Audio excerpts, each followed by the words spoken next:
All right. Whoa. What is going on, everybody? Oh my goodness, I'm so excited to be back. Okay, so Falcon. Wait, what? I had a joke in my head last night. It was Captain Falcon and the Winter Walker, the White Walker. Okay. Yeah. So you started off like that? That's how we start this Saturday off with that? Hell yeah, Dad jokes. dude! Because I was like, free. because I said, what did I say during the show reaction? I said, What? Captain. What did I forgot what the hell I said. What happened? you go. Falcon America. That's what I said. I said Falcon America during the show, and someone in the comments was like, "No, Captain Falcon." I'm like, "Shit, that was a good joke," because Captain Falcon's a Super Smash Brothers. Well, he's a Nintendo character in general. Okay. If you ever play Smash Brothers or anything, that's where I got introduced to him. But I think he's from F-Zero, right? Yeah. Captain Falcon? Yeah, Captain Falcon. So I'm like, damn, that was a good joke. Y'all see Aaron Tony doing his flips and shit in the show? Yeah, it was certainly some flippage going on. I mean, I don't know how much of a tactical flip that was, but you know, I mean, He's trying to evade. I'm not gonna kill you, Bucky. I'm not gonna fight you, Bucky. Oh wait, I mean Carly. All right, You know what I'm saying? Oh, So how'd y'all feel about it? poor Carly. We expressed our opinions at length, ad nauseum. Yeah. So I want to hear what y'all feel about it, like in a nutshell, just to kick this off. So you go Nutshell? first. You go first, Trey. I mean, Syntell. Whoops. you know what? Here's the thing. Like, I loved 5. I loved the tone that 5 set. 6 didn't really end with that same tone for me. It felt a little Saturday morning cartoonish at some points, but there were some really great moments too. There were some really good poignant moments, and then it just ended. So I was like, all right, you know, thank you, and you know, I'm sticking around for the next one. I wasn't like blown out of the water. Raw 2.0. I love I knew you'd love it. I fucking knew you'd love it, dude. I knew you'd love it. I was just like waiting for him to say it. I'm like, I know it's coming. I know Raw 2.0 so well. I know him so well. I'm like, I know he's gonna love this. And you watched it 3 times, didn't you? How you know? Exactly. Yes, I did. The 3rd time was not on purpose. I mean, it kind of was. It just accidentally found its way on, and I'm like, well, why not? Yeah. You know? What am I supposed to do? Yeah, I exactly. watched Aaron Tony flip. Look, I knew that, like, we all knew the last episode was gonna marvel it up, so I was prepared for it. Right. So yeah, I just I enjoyed the ride. I feel like it wrapped the show up nicely. Yeah, for sure. It didn't necessarily leave too many threads loose. I don't think it left any, did it? No, Yeah, it closed it- everything. It sewed everything up. Yeah. And so, Yeah, okay, so- I talked to a certain someone that y'all know, but I don't want to say his name. You said him. Oh no. It's a him, but y'all Okay. know him. I talked to him yesterday about it, and he's like, that speech was so corny. I'm like, I know it was, but it communicated the feelings. It communicated what needed to be said. I thought it was powerful. Yeah, I don't know. Yeah, but y'all know who I'm talking about, right? Yeah. Y'all know who I'm talking about. I don't want to say his name. Damn. Okay. Put it in the Put it in the chat. Okay. Yeah, put it in the chat. Okay. Is it Oh, good? no, it didn't Look, destroy anything. I say it's only corny because we live in the world we do, and we're like, it's corny because we think this could never happen. This is goofy, Right. Which is sad, but like, there's some good stuff in that speech. When he talked about the importance of not calling everyone terrorists, like, Yeah. Yeah. Yeah. Greta, what's her name? It felt. Greta Thunberg. It Thunberg, felt yeah. like Saturday morning to me. It felt like Saturday morning, like, you know. I said after and school. now you know, kind Exactly. of thing. But I think, and when you think about it in terms of who Sam is becoming, Yeah. it makes perfect sense and it fits the narrative well. Because to me, it came across as naive. But Sure. Steve was naive. Sure. Steve was very naive. That's true. And That's true. so it's like, okay, it's like one and the same. Steve was naive about what America was really doing, what the government is really doing, and so is Sam. So Yeah. it fits the Naive narrative. or optimistic? Optimistically naive. Yeah, optimistic naive. Yeah, Yeah. I mean, but it's that optimistic naivety which allowed, which allowed the real Captain America to lift Mjolnir. So, I mean, there's a positive kind of thing to it. Yeah. You know, it's his purity, it's his childlike essence of optimism. Yeah, it's that purity of heart and believing that people can do better and that they're gonna step up. Right. So. Yeah. When I watched it, I was brother like, in me was like, "This some bullshit." But you know, I mean, I watched that. I was like, this is a little bit of after school special, isn't it? Like, just a little bit. I mean, I like, the thing is, like, throughout the show, one of the things that my biggest takeaway is I love so many of the ideas a lot. It's just like specificity in the execution of it. I'm like, oh, if they just, and it's just a lot of that feeling throughout the show, especially in episode 6. Like, okay, for me, when I saw Winter Soldier, Captain America out the gate is like whooping ass, right? And like that's the biggest comparison for me is Captain America Winter Soldier. And when you see Captain America here for the first time, he's getting knocked down a lot. I was like, oh, damn, like he's in his outfit for the first time, and I'm like, yo, like shouldn't he be like knocking people left and right? And I took issue with him and that French guy, that fight scene, because I'm like, okay, I know that guy's a badass, but he's good at kicking. We've got a superhero, and this guy's good at kicking. I'm like, there's no way this guy can stand toe-to-toe with Captain... I almost said Falcon, excuse me. There's no way he can stand toe-to-toe with New Cap when he's got, like... I don't know. That bugged me for some reason. Am I being curmudgeon-y? Yeah, well, let's not forget, like, Steve was a puny little scrawny-ass little dude before he took the super serum. Like, he was, 5'5", 100 pounds soaking wet. Right. And then Captain America's, 6'7", something like that? He's, 6'7", a solid, 270, 280 a muscle, if probably even bigger than that.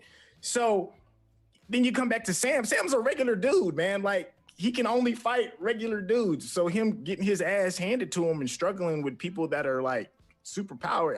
I think that was a realistic representation. He ain't that dude. It's I know, just, but I guess some other way of fighting. I was naively hoping that suit gave him more, kind of like Iron Man's suit gives him more. Like I was just thinking, like maybe it had that sort of effect for him, so that it made sense when he's fighting super soldiers. You know. I mean, I still think he stood his ground. He just had to fight a little bit tactically. Yeah, no, I mean, I think there was, don't get me wrong, there was some dope shit. Like, I liked in the fight scene how his wings came out to give him more leverage at one point, so he could, stand even stronger against, I forget exactly what moment that was. You saw it 3 times, Carly. you tell me. It was Carly. It was Carly. Yeah, exactly. So beautiful, that moment. Yeah. No, I loved the usage of the wings. Dope. I mean, throughout the show, the usage of his wings in the fight scenes, I thought was just really creative. Well, it's not just the wings; it's like everything. You know, his little jetpack and all. Like, super creative. It's just really smart. Yeah, God. super creative. I love that. I mean, I still love the rocket fart. Yeah, exactly. It comes back too. 2 episodes back when he turns the guy, sends him flying back. Beautiful. Yeah. I mean, it's like, it wasn't even, the funniest thing is it wasn't funny in the moment. It just was like a cool technique to get the dude off of him, you know? No, it's cool. I just want to shout out Sorab Undercar says, Falcon giving speech reminded me of Steve's speech. That's why Falcon is a cap now. Anyways, Zemo killed almost all super soldiers except Bucky Barnes and John Walker. Zemo at Raft introduces Thunderbolts. Yeah, that's the next thing. Is the Thunderbolts. Yeah, I'm. What? Okay. Yeah, I'm really hoping. I don't think I put those two together. I know it's naive again, but I do hope that they at least consider the possibility of doing a show covering Isaiah. Like. That's not happening. No, they will never That's not let happening. an old black man. Yeah, because he speaks too much truth. but even his backstory, and I'll tell you this because I talking to Ryan, we were talking about this. Who else was I talking to? I can't remember. But this episode sort of softens Isaiah at the last minute when it could have the stronger choice would have been to have him respect Sam for what he did and understand it, but still stay a hardened black man. Yeah. Why is all forgiven right now? You know? Yeah. Right. But I mean, the moment with him in the museum was beautiful. It was touching. I actually liked that. Yeah. That was my favorite moment. Actually, was that? I thought that was touching. At least the hat tip. Yeah. Let me at least put your likeness in here. you know, show that you existed. I felt that. Yeah, I mean, I felt that far more than that convoluted speech that he gave. I agree. I agree. Like, That's just me though. even though I loved the speech and like everything that he was saying in the speech, I thought was really, really powerful. God damn. I just not thought of that. Yeah, but I will say that the part that got me emotionally was that bit in the museum. I think it's just one of those things where it's like, show me, and you just see the impact of like finally being acknowledged and included, and it's just like, oh my god. Yeah, that was a big moment. I liked it a lot. I liked it way more than the confession scene. But speaking of Bucky's confession. You talking about Bucky's confession? yeah, You know, it was all right. It was actually, you know, I think I did want a little bit more because they kind of blitzed past that shit as fast as possible. Yeah, he said like his a piece, rocket, and then just kind of like, and then just pieced out. It was too quick for me. I wanted more. Like they got like really quick coverage as if they had 10 minutes to shoot that scene. That's what that felt like to me. Like they got in and got out. But you know, I guess Achara felt different. How'd you feel, Raw? I mean, if you play it out in your head, what happens? Are we seeing Yori's neighbor telling them to get out, and Bucky's like, I don't know. I feel like that could have gotten a little hammy. yeah. I did feel think like about they did that. This, Go ahead. They did this in line with the rest of the episode, and it's sort of like it's not a lot of dialogue. Right. You know, there's a lot of silent beats. So I felt it worked, but it almost like the way it sort of played out, and then you see the shot of him at the door, and then it cuts to later and some other day, and he walks past and he sees him in the restaurant. It felt Nolan-y, you know what I mean? It Yes, felt like it did. It felt like Michael Caine going to the French cafe at the end of Dark Knight Rises, and he's just like, you know what I mean? Can you turn up your audio just a bit, Raw? Yeah. Oh, okay. Oh. God damn, dude. Dang. You too. With the Jesus. Oh, I just Split the difference. I just Okay. want to shout out Oh. Dummy Test and go back to Isaiah because he said my favorite character in this whole series is Isaiah. His Yeah. delivery was really good, so I just Yeah, want I to thought shout that out. His delivery was good. Yeah. He had a really great line when he was recognizing Sam's speech, and he was like, you know, it wasn't no Malcolm and Martin or Mandela, but I was like, all right, yeah, I feel that. Yeah. I feel that. I could definitely see Isaiah saying that. You know, he's like, you did all right. You did all right. Did y'all catch how back-to-back episode 5 and 6, like when Sam spoke to him, it was in darkness, and then when he spoke to him again, it was in the light. Wait, say that again? Because it was just lit.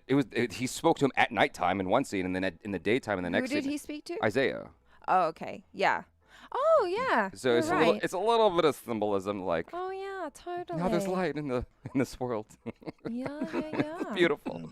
Yo, did you see the size difference between? I think I saw that more so in this episode between Isaiah and Sam than any other time of the episode. Like, that's a big dude, bruh. Like, He's always looked big. They to me. made him look. yeah. I mean, and it really makes you like appreciate the fact that somebody that big and that stature could weather that type of storm. Like, he's built for that, you know. Right. And then it also kind of like emphasizes to me. I'm like, Sam, I don't know if you would have survived what he survived, you know. And that's why he like just off his stature alone. I'm like, you built different, dog. You ain't cut from the same cloth. He's got words. Yeah. The power of He would have. words. What's the name of the dude from Captain America? Mati. Captain. Yeah, Mati. He would have Mati'd them. Heart. He needs that ring. Heart. Yeah. Heart. No, that is his Captain other superpower. Yeah. Yeah. The ninja, the sinful one, says, does anyone think Sharon could be replaced by a Skrull and the A Shadow lot of people Broker? are saying that. There is an invasion can see movie that. planned in the future. I'm Yeah. already prepared with the counter theory. Yeah. I already got you. Okay. I want to hear this. Check it. 2 things. Sharon got shot this episode. The last time we saw a Skrull get shot was Captain Marvel in the scene with Jude Law's character Marvel when he's talking to what he thinks is Captain Marvel, but it turns out to be the Skrull helping. Immediately becomes a Skrull once they get shot. Number 2. Sharon says, now we have access to government secrets, blah, blah, blah, blah, blah. If she was a Skrull, why would they need access to government secrets? Because as we know from a couple different movies by now, like The Last Spider-Man ends with Nick Fury becoming a Skrull. Like, Nick Fury's been a Skrull since Age of Ultron or somewhere before that. They have access to that. So that doesn't really line up. And it also just feels like Marvel doesn't really go every time we've seen a scroll or someone is a scroll, they've revealed it. Like the end of WandaVision, like we see it, like this person's a scroll. So I don't think she's a scroll. She could be working for them, but I mean, I don't, you know, I think Marvel's a little smarter than that, than like, you know, for them to go and do this secret invasion thing, which they are doing, but they're not going to go and then all this stuff that happened in these movies are going to be like, it was the scrolls all along. Like, they don't tell like cheap stories like that. Well, Krupa they're being careful the way right. they do it. I hope you're right on that, though. I would be so disappointed if they did that. Oh. Yeah. Yeah. What's up? Krupason Yera disagrees. He says, the Sharon we see in this series as Skrull, it will be revealed in Secret Invasions. No. Marvel also teased that in the beginning of episode 6 where Sharon meets Bucky in disguise. But she was wearing it was a tech disguise. Yeah. But okay, so I had a problem with that. So you all masked up and disguised up for that moment, and then all of a sudden for the rest of the movie, the disguises don't matter. I didn't even think about that. Like you one of the most wanted women in the country, and you're just like, well, it don't really matter. Then why'd you wear it in the first place? That's true. I didn't even think about that. Okay, but before we move on to the other stuff, because I know the other stuff is going to be a lot more conversation. Rod, you don't feel like they could have done anything any different with that confession scene? I'm still like stuck on that.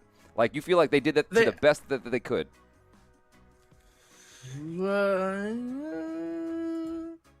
You know, I mean, what is the end goal there? What do you want from it? I don't know. I wanted to cry. Bucky I knows wanted to feel like tears. Like, I just didn't feel emotional at the end of it. It was like, okay, well, they did the job, which was they conveyed to me, the audience, that he confesses and he did his thing. It was very perfunctory for me as opposed to emotional. I wanted to feel things, and I didn't feel anything at the end of that scene other than, well, he did it. Cool. Moving on. I kind of got to co-sign with you a little bit on that, man. Maybe it's because the relationship between the old man wasn't strong enough for me to be like there was a big loss. I feel like I probably was either owed him having some type of penance because he has to continue to give service to these people that he's asking for forgiveness from, and we don't really see that. We see kind of him. He says his piece and then he walks away. So I don't know if that fulfills that need. I mean, obviously it does by the end of the story, because the man is crossed off of his list, at least for thank yous or and all that. Yeah. So to me, I probably would have wanted something else. Maybe total rejection. Maybe he's going to continue to have to walk down this path of something. So I feel you a little bit on that. Well, it's like Rob was saying, like, what would be the alternative of like seeing him kick him out or say, don't touch me or whatever. Like, we've seen that scene a lot. And so I do wrestle with like the alternative would have been seen before. Yeah, it's kind of cheesy. But it's like, but the thing about it is sometimes you have to explore the cliche in order to communicate something more effectively. Because for me, it was like, okay, so if this is the alternative, I'd rather go with the cliche. For me personally, you wanted to see like old man have a little breakdown. Something. I didn't even need dialogue. That's the thing. It's like you could have shown a 2-shot of them from the side and him communicating. Music takes over. Nolan it up if you're gonna do Nolan. Just have the music take over, and I don't need to hear anything they're saying. It's like the body language is enough there. Yes. And I probably would have bought it more too if maybe they just strengthened their relationship just a little bit more, just a little bit more. I don't know how they go about that, but at least feel the loss of that friendship as a cost. Like everything's got to have some type of cost for this penance, right? Right. And it just seems like he just let an acquaintance down more so than a friend. Yeah. I didn't really understand. Can you guys explain to me the ending bit with the restaurant? Because like I was confused as to whether that scene indicated he's going to hook up with that Asian girl later on, or like, I didn't really understand that I saw it as like, this is Bucky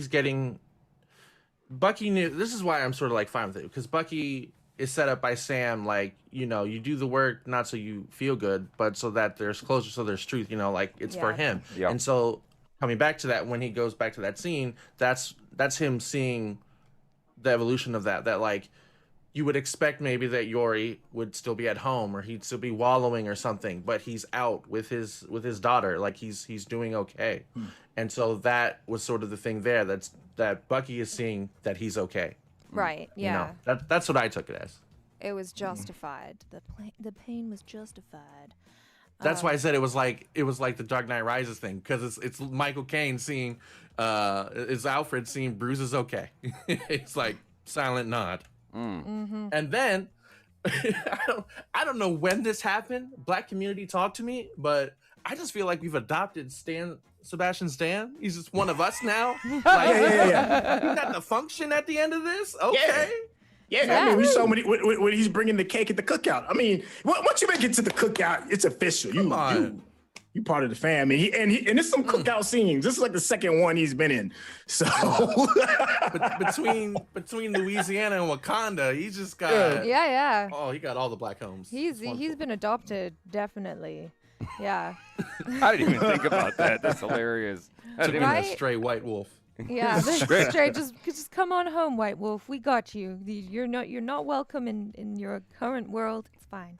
Welcome here. That same person who I referenced earlier in this conversation, and even some people in the comments were saying that they felt like Bucky kind of got shafted in this show. And how so? How do you mean? Elaborate. I shouldn't have brought that up because now I kind of forgot. Well, his fight scenes weren't as interesting, I guess. Like, he had one moment in that bar, right? In with Zemo. That was it, really. Like, everything else was like kind of eh.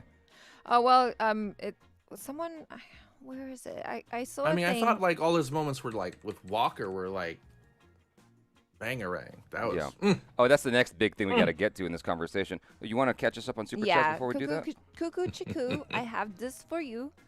What up, Cuckoo Cuckoo? Yo, you consistent, dog. Mic closer. Welcome back. Now they split the difference, yo. You and Ricky are killing me. The ninja, the sinful one, says, I wasn't saying she was a Skrull. I was curious if she would be a major target now since she has more of access to information. Maybe Super Skrull? I don't even know. What does Super Skrull What does Dummy mean? Tess say? And Dummy Tess says, oh, this is kind of tying into Winter Soldier. I didn't like when Walker and Winter Soldier were struggling against other super soldiers who are not even trained that much. Like, how do you struggle against brute strength? we don't know that they didn't train. Did they? I mean, yeah, we don't know that. Yeah, that's true. But I guess we can assume that they were just like rando. Carly was moving pretty well. Is the thing like she? Now, is Carly trained? I think they I'm were all. assuming she is because I would need that to justify some of her combat techniques. I'm hoping she was trained before she got the serum, she was moving like a cat. That could justify that. She was moving like a cat. Yeah. She was pretty good. Super serum makes you agile. Well, I don't know. Yeah, I have no idea. We also don't know like to what extent they were changed by the serum versus others, like where others were maybe given a certain amount, but they just had access to, they got big old things. Who knows? Maybe they're stronger. Now, correct me if I'm wrong, because somebody had told me this, and I don't know how much truth it holds in chat. Please correct me if I'm wrong. In the comic book lore, U.S. Agent is stronger than Captain America. Oh, I don't know. But it ties into sort of the good side and the dark side thing of the Force, where it's just like, it's the anger. It's it's that thing that like gets amplified in him, so he sort of will seem like that. Where like Cap could go harder, but it Cap's goodness is a choice. Gotcha. Right. Yeah. Whereas the anger is a lashing out, is uncontrolled. Someone in the comments was saying something how they were reminded of Anakin from U.S. Agent, and I was like, they look nothing alike. And then I moved on. I'm just trolling. What? No. Why won't they find a better helmet for that actor? He looks like Mr. Magoo in that. I don't understand why they haven't learned. That's the worst helmet he could ever wear, man. He actually acknowledged. He acknowledged the He looks like Casey Neistat. He does look like. I said that. Yeah. I totally said that. He does look like Casey Neistat. I straight up thought. He really does. I thought it was a Casey Neistat cameo in episode 1. Like I legit. Yeah. I was like, look at that chin. No, because there were like little articles popping up going, why does he look so familiar? I'll tell you why. And then the article would break it down, but I didn't read it. I was like, I just assumed it was Casey Neistat, and I was waiting for the reveal in episode 2. I didn't realize because he's been working on movies like with random cameos here and there. Casey Neistat was an actor all along. Okay. So we got. Isn't he like a itty bitty person though? Like he's like a tiny guy, from my understanding. That just wouldn't work out. Movie magic. Unless it was like a before and after. Can we talk about the transition of him becoming a good dude, or at least not as menacing and bad? Like when who you talking about, U.S. Agent? Yeah, he had that moment where Carly was running off, and he had to make a choice between his personal vengeance, which is Carly, and saving the people. And I thought that was a cool moment for him because he makes that transition. But then all of a sudden, it goes after school special on me, and they're like, he's just buddy with Winter Soldier. I'm like, hold on, just slow down. Y'all are making jokes about quoting Lincoln and whatnot, and it's like, patting on the back and whatever. I'm like, slow your roll.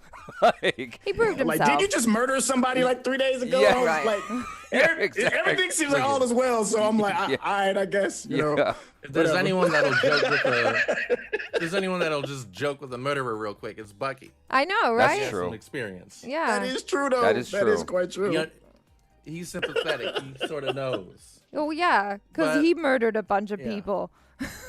Yeah. But I think it's important that you said, Carly's going this way, the truck thing is happening, and he made a choice. And that's sort of the important thing, which, I think I actually just said it was about Steve, is that Steve's goodness throughout the movies is a choice. It is not an inherent thing. It is not something he's born with. And that's what's sort of important about Captain America in the MCU, is that he constantly is faced with those moments and he chooses it. And there's a fast moment in the beatdown when he's on the ground, he's getting beat, and they're like, the Flag Smashers are kicking his shield, and he looks up and he looks at his Medal of Honor, and he's doing that thing like that, and he's like fighting that the super soldier serum, making him wanting to roid out, that was interesting.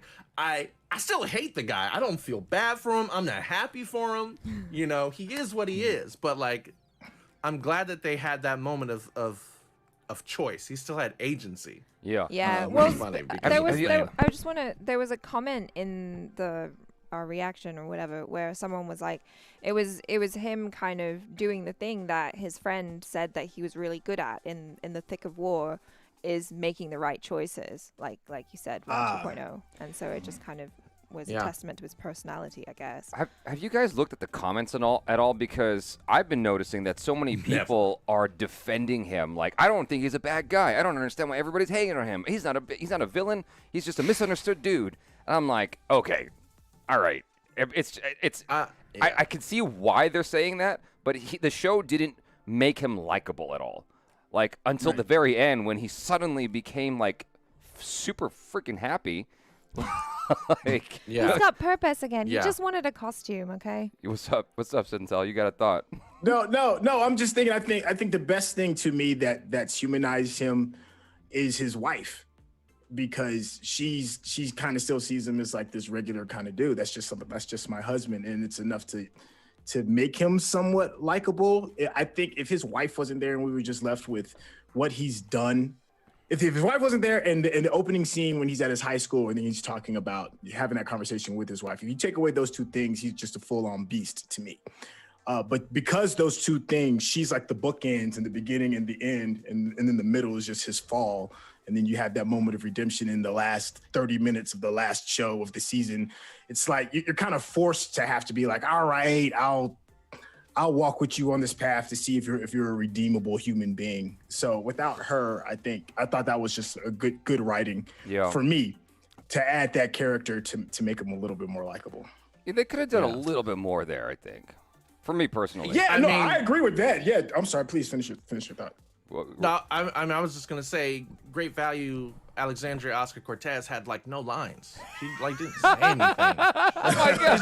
Anytime she had a scene, it's Veep comes in and just tramples all over her. It's like, let the girl say something. Exactly. Talk to us about the Bronx. Yeah, I agree with that though. Dude, Give her a chance. Okay, see what would have been She didn't cool. tell her she cares about him. Y'all can kick this down if you think it's a stupid idea, but what might have helped is if there was a moment where because he's got that super soldier serum going through his body, right? Right. And there could have been a moment where he was sort of a jerk to his wife, and it's unresolved, and then at the end he comes around and you see a slightly sweeter side to him. So at least we get a full arc from him, because it seemed like a rapid shift as opposed to it was some kind of a transition. Yeah. He's joking and everything. I mean, it was sort of like, we know this is a comic book character. He's got an outfit. We need to get him on. So let's. This was a tight 40 minutes bro. Like, this Yeah. was a fast episode. It was, yeah. Like, why not let it breathe? That's my big question. Why not let things breathe a little bit? Give me 43 minutes. Like, why can't it breathe a little bit more? Would it have hurt the show? I'm curious if I think a lot of the episodes were affected by something, which the creators apparently haven't commented on, which means not a denial. That they took out a virus subplot, which there's hints of it throughout with the Flag Smashers. Like they mentioned in the first episode that they just stole some vaccines, which is why like the show got pushed a lot more from where it was last year, because it was closer to finish than not, because they were ready to go last year, but then the pandemic hit like a month before it was supposed to air last year. So that makes sense. So I'm sort of curious if that whole, and you can sort of feel it too in the Flag Smasher scenes, and probably like it feels like we're sort of there briefly when we cut to them in a way that's like you're not really sure what they're after or what they're doing a lot of the time. They're just sort of on the run. Right. So They just I want think stuff. we're missing something there with them. Oh, I see. So it was almost like when Now that you brought it up, I see that Yeah. now. There's a- Now that I didn't even see that until you mentioned that. So you think it was kind of like when September 11th hit and they just started erasing Twin Towers from every freaking movie? I see. Yeah. Okay. They didn't want to be, it's a big old Marvel show. They don't want to be the fear mongers of. They don't want to be controversial. Right. Yeah. Because this show, this season wasn't controversial at all. Yeah, It completely to towed the go back line. to your point, when you talked about the comments, I don't read the comments for the show after episode 4, because the gaslighting on Black fans online has been nuts. Really? And all these comments and videos and stuff talking about like, why do you keep making this about race? It's clearly not about race. And then a race thing will happen in the next episode, and they'd be like, okay, yeah, that was about race or whatever, but like they should just get back to the superhero stuff because that's not interesting. It's crazy. So I got nothing for fans. This show's for me. I'm like, But F all y'all. this is something I think Anthony Mackie really wanted. I was watching an interview with him the other day for his film. I think it's called Black or White. With That's the name of the film, yeah. That's the name of the film, with Octavia Spencer. It's a really, really interesting interview that I need to send to y'all because I want to hear your thoughts on it. But it seems like this is something he really wanted out of this as well. As corny as that ending speech was, I think that was a big thing for him. Like, Yeah, I he think really so. wanted that scene. So that's my guess. I think you, like I said in the beginning when we first started, I think you needed that speech to be corny. I think you need him to, because you can't have bitter young man, Black Captain America. That's not going to work, man. You can't sell the franchise you know what? like With that. the Like, to problem- me, it may be a little more truthful, but you can't spin the franchise on that type of thought process. You just can't. I don't mind his. So you need that. You need that speech. I don't mind his speech as much as I mind their reaction. It's like it would have been more realistic to me as if nothing came as a result of it. Like they're still moving forward with this bullshit, and Sam's like, "Well, you got to keep trying." Why can't we have like a happier world where things actually happen for the good of humanity in a comic book movie? Right. Come on, give me the fantasy. All right, let me catch. But isn't the mantle with you. supposed to represent the hope of America though? Like not the reality of America. The mantle is supposed to represent like the hope of America. Exactly. Or am I mistaken? No, I mean, Yeah, I Sam's don't got know. to turn on the symbol. I'm like, Yeah. come on, like make it hopeful. There's too much darkness going on in the world right now. Like when I watch content, I don't want it to reflect my world. I want it to show me what the Exactly. world could be. You know?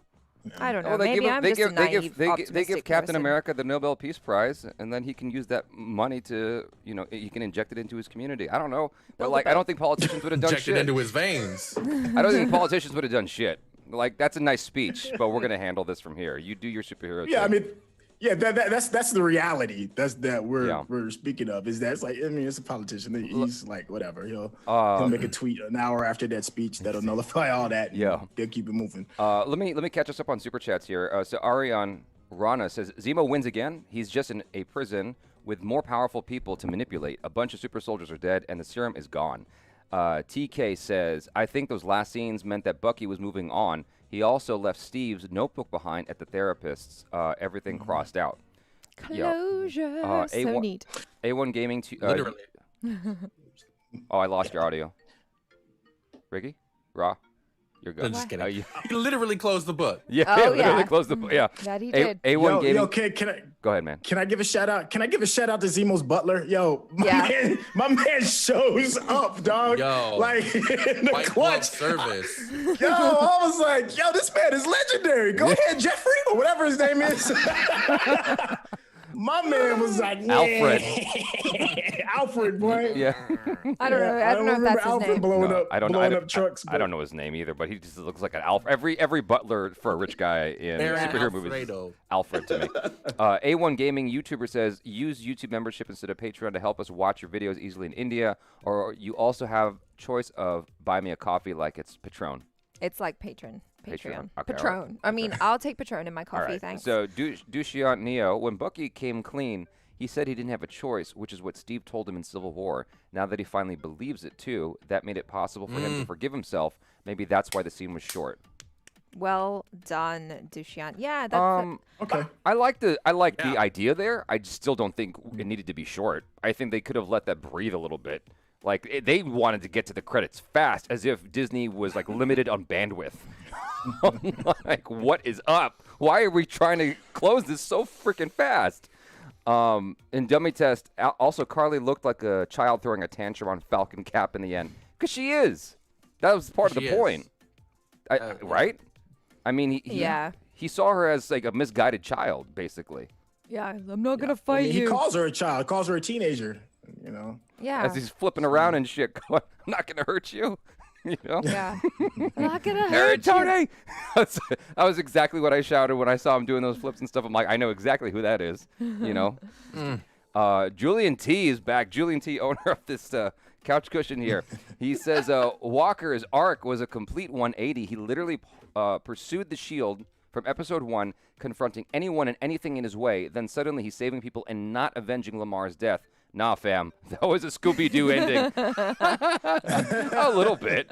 It certainly felt rushed.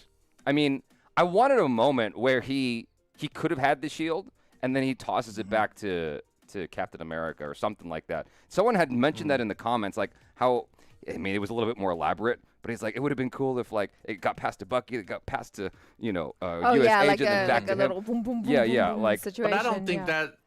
that's not what this episode's about. No, it's not. It's not at all. But I just wanted Sam's a a moment. lot less cavalier about that shield. I ain't bouncing this to no damn body. I just needed a moment that like really made clear for him and that his relationship to that shield, because he had that knockoff Home Depot thing.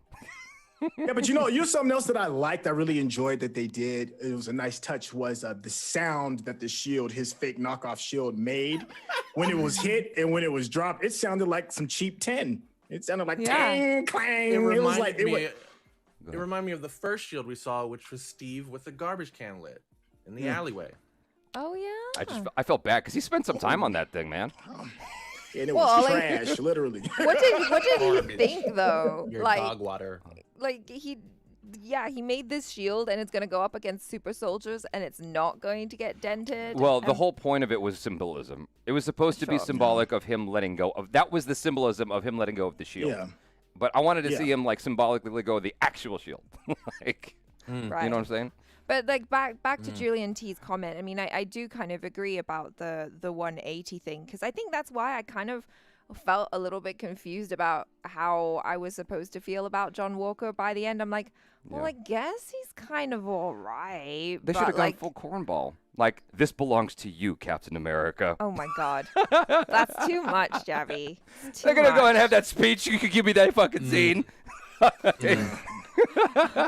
mean, it is ties yours. in with the other thing we were talking about like, you know, we're trying to get some of that optimistic nativity in here, you know, where it's like we've got this sort of white supremacist character, and in real life, That makes him- do you believe any white supremacist could ever change, could ever see the light of day? No. Hell no.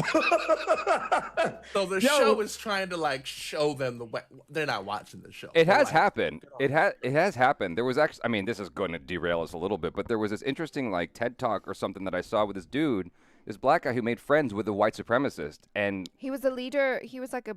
Oh, yeah, What is it? The Grand Dragon or whatever? Of the Grand Dragon, KKK? yeah, it was something. Is that what they're called? forgot- It's something said- ridiculous he like said- that. Klansman of the 10 Rings.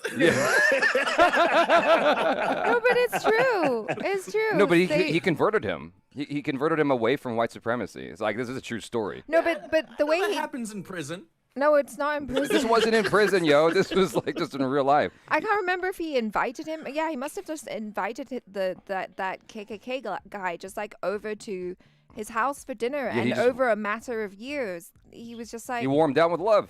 yeah, love. I'm not saying outliers don't exist. I'm sure, and he's probably an outlier. But for the other 99.9%, Yeah. Hey man, dude wore down the Grand Dragon He did. Yeah. of the 10 Rings. You know. We haven't chatted at all about. I mean, we'll get to it in a second, I guess. But we haven't talked at all about Shang-Chi. We'll Like- get to it. At all. None of us.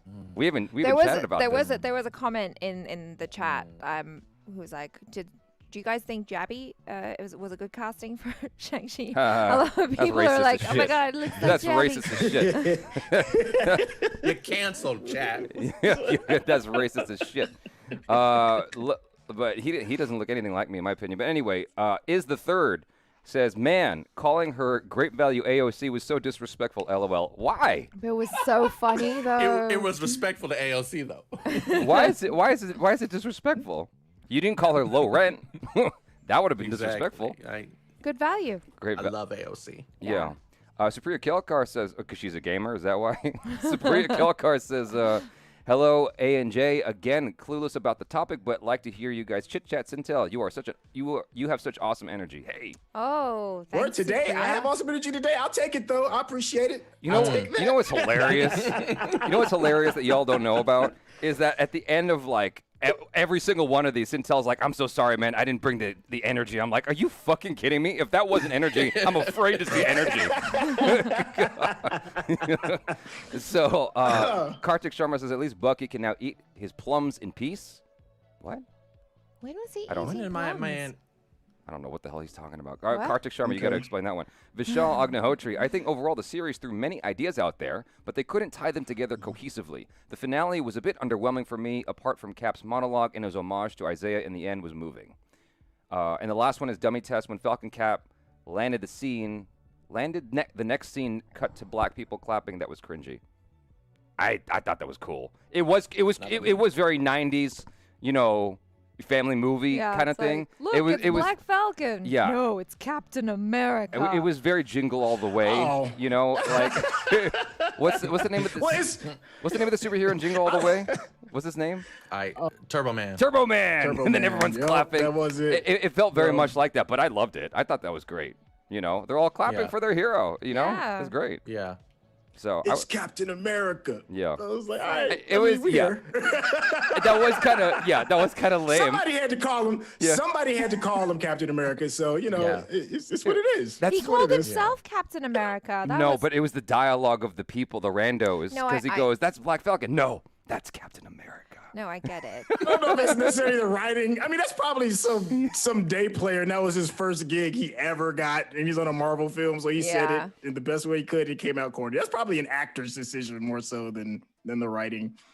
I mean, how do you- Somebody has to call him Captain America, right? Yeah, like, Somebody. How do you play that and not have it be just a little bit corny? I don't know. It's the I name? don't think there's a way you can win on that. yeah.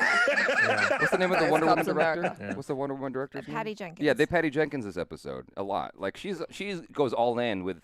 She doesn't care if it's corny or whatever. Like for her, like she's just gonna communicate what she feels like communicating. I feel like that's what they did here. This is a Patty Jenkins episode. Yeah. Totally. No, but Yeah. there You know who I would have rather acknowledged the fact that he's Captain America if they had like a scene, like a quick scene of Isaiah and his grandson. Is that his Yeah, grandson? his It's his grandson. grandson, That's what I'm right. Mhm. And they're like watching the TV, and then the grandson like has that moment and says, "That's Captain America." I think that probably would have sold more than some random dude with the camera shooting straight down when all the action is happening straight up. I was like, yo, That's not what happened. continuity's real bad. The continuity's real bad in this moment, but I still roll with it. So. Is that really what happened? You watched it 3 times, Raw. Is that really what happened? I don't remember this. I thought he saved the truck and he did the thing, but he may have. Yeah. Look, there's something interesting about this show in general and where it lives in reality, because I feel like, look, I was stalling for time. I just checked. He's not straight up. You might be remembering the shots of Bucky and them looking out, because at the bottom of that construction pit, but Sam is like level with the Okay. okay. The thing that I feel like is important is I'm stalling so I can check out the show. Yeah. He's like, hold on, I got to see that frame right quick. The news of Captain America 4 being made, because I feel like as great as the show is and Marvel's doing their thing or whatever, it's too easy to dismiss a streaming series, and I'm real glad that they're immediately heavily leaning into Sam is Captain America. You know, like from the first 2 minutes of this episode, Sam crashes through the glass. The guy says, "Who are you?" He says, "I'm Captain America," and he says, "I thought Captain America was on the moon." But like, it's important that they do that right now, and I'm glad it's immediately going to affect the movies, that Captain America is black, not in a TV show only. He's also in the movies. Like that's important. How'd you guys feel about that meta moment when he goes, "Even now they're judging me"? Because I feel like that was almost speaking right to the audience who still doubts that he's Captain America. Isn't that interesting? I thought that was very well written. I thought it was very meta, very, very meta. Yeah. I picked up on that immediately too. Yeah. Because like I love Anthony Mackie, and I love him as his character, and I'm glad he's Captain America. Yeah. How'd you all feel about the suit? Because I was like, when I saw it, I was like, whoa, this feels like it's straight out of a comic book. The way it looks, the design. It is. If you pull it up, if you pull up the Sam Wilson Captain America, it's like beat for beat. Oh, yeah. The belt buckle, the shoulders, the little. Yeah. I can like see, like, for me when I saw it, because I like the comic book version, but it's like definitely in your face. This is America, this is like propaganda to the 10th power. And I'm like imagining like Shuri like putting it together, and she's just like laughing her ass off. Like, this is about as American as I can possibly make it, go be awesome, young man. So if it's the narrative, I like the way it moved too, how they animated it was really nice too. Oh, go ahead, Raw. Did you say? I was gonna say, like a couple things about the suit. One is that the white. Well, I guess it's the one and the same. I think it's interesting in this episode that people keep calling him Black Falcon, because it sort of insinuates something else. Like, it feels like when was Falcon not black? Right. But like his suit being as strong white as it is, it makes him pop as a black man. Like he stands out because of it. But I'm like, everyone's calling him Black Falcon. I'm like, when? He's been black. They were just kind of making fun of that. That was a callback to episode 2, I think. Yeah. Because they called him Black Falcon, like Black Panther or Black Lightning and all that stuff. Right. But to what Vishal was saying, because he was like, I don't think it was cohesive. I think it was a little bit too cohesive. I think that was my issue with it. Is it just wrapped up real like a nice neat bow at the end of it, like an after-school special. I'm like, no. I wanted something left. Like you guys were saying, who was it? Was it Syntell? Were you saying like it would have been nice if he was just mad at the end, Isaiah? Yeah. And not like happy. Yeah. He should have stayed a hardened black man from his experiences. Yeah. Like. And I co-sign with that. I agree with that. Yeah. So I think it was just a little bit too neatly wrapped up. But he came back in. Vishal says, I really want to know which series was better, WandaVision, Captain America, or Captain America and the Winter Soldier. Also, now I'm even more psyched about Loki. Oh, I'm definitely psyched about Loki. Yeah. Yeah. I still think that this was a better show for me personally than WandaVision.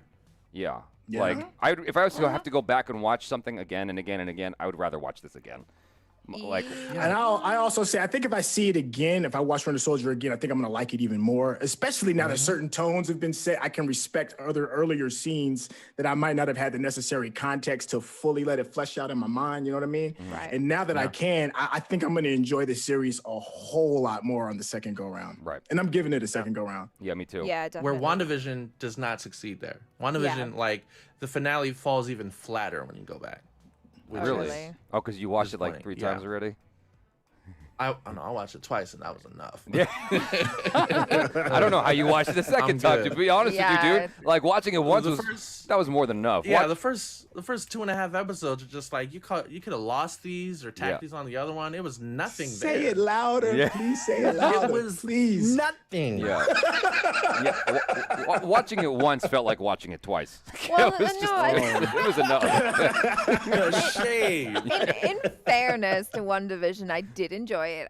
I definitely hear your complaints. Yes, they're valid. But in terms of rewatchability, I don't have any desire to go back and watch One Division again. I go back and watch happily... it for Rebecca. What's her face? Is it Rebecca? What's the name of the black actress?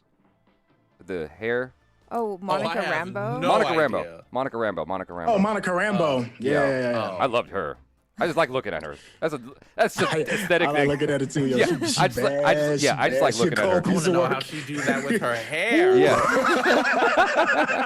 Yeah. And for me, it was just purely aesthetic. Like I'd go back and watch it just to look at her. Right. She's a cold piece of work. Yeah. We got some more super chats here. Julian T comes back in. The people clapping was Marvel's way of giving Sam the patriotic marching band. America is great entrance, like Steve and Walker got. Okay. Right. Yeah. I think we could do better than that, but I like that too. I didn't think of it like that. What do you guys think? Yeah. Yeah, I didn't even clock breathe that in Yeah. like that. Yeah. Yeah. But all right. Anyway, thanks, Julian T. Kartik Sharma says, in Civil War, Bucky was buying plums when he was spotted. Oh, that's right. And reported to authorities. Yeah. He had to leave his plums and run. That's right, Kartik. Yeah, good callback. What a weird callback. If they're just still waiting for him there, all shriveled. I'm like, wait. I can now have these in peace. How many times did he buy plums throughout all the movies? Is that like just his favorite fruit or something? Dude, there are some like really random callbacks, like the scene with Zemo in Zemo's car. Yeah. When he goes, "You're not going to move your seat up." No, that little exchange. That was a callback to Civil War. Yeah. There's like a tiny exchange like that. I'm like, what the? This is so like random. This callback. I wouldn't have clocked it if I didn't go back and watch the movies again. Dummy test. My favorite line was when Isaiah said, "He is not Falcon, but he's still black." Shaiju Thomas, thank you for your generous super chat, bro. Really enjoyed Achara and Jaby reacting and discussing the series. Overall, it was very interesting until the last episode that felt like a lost opportunity.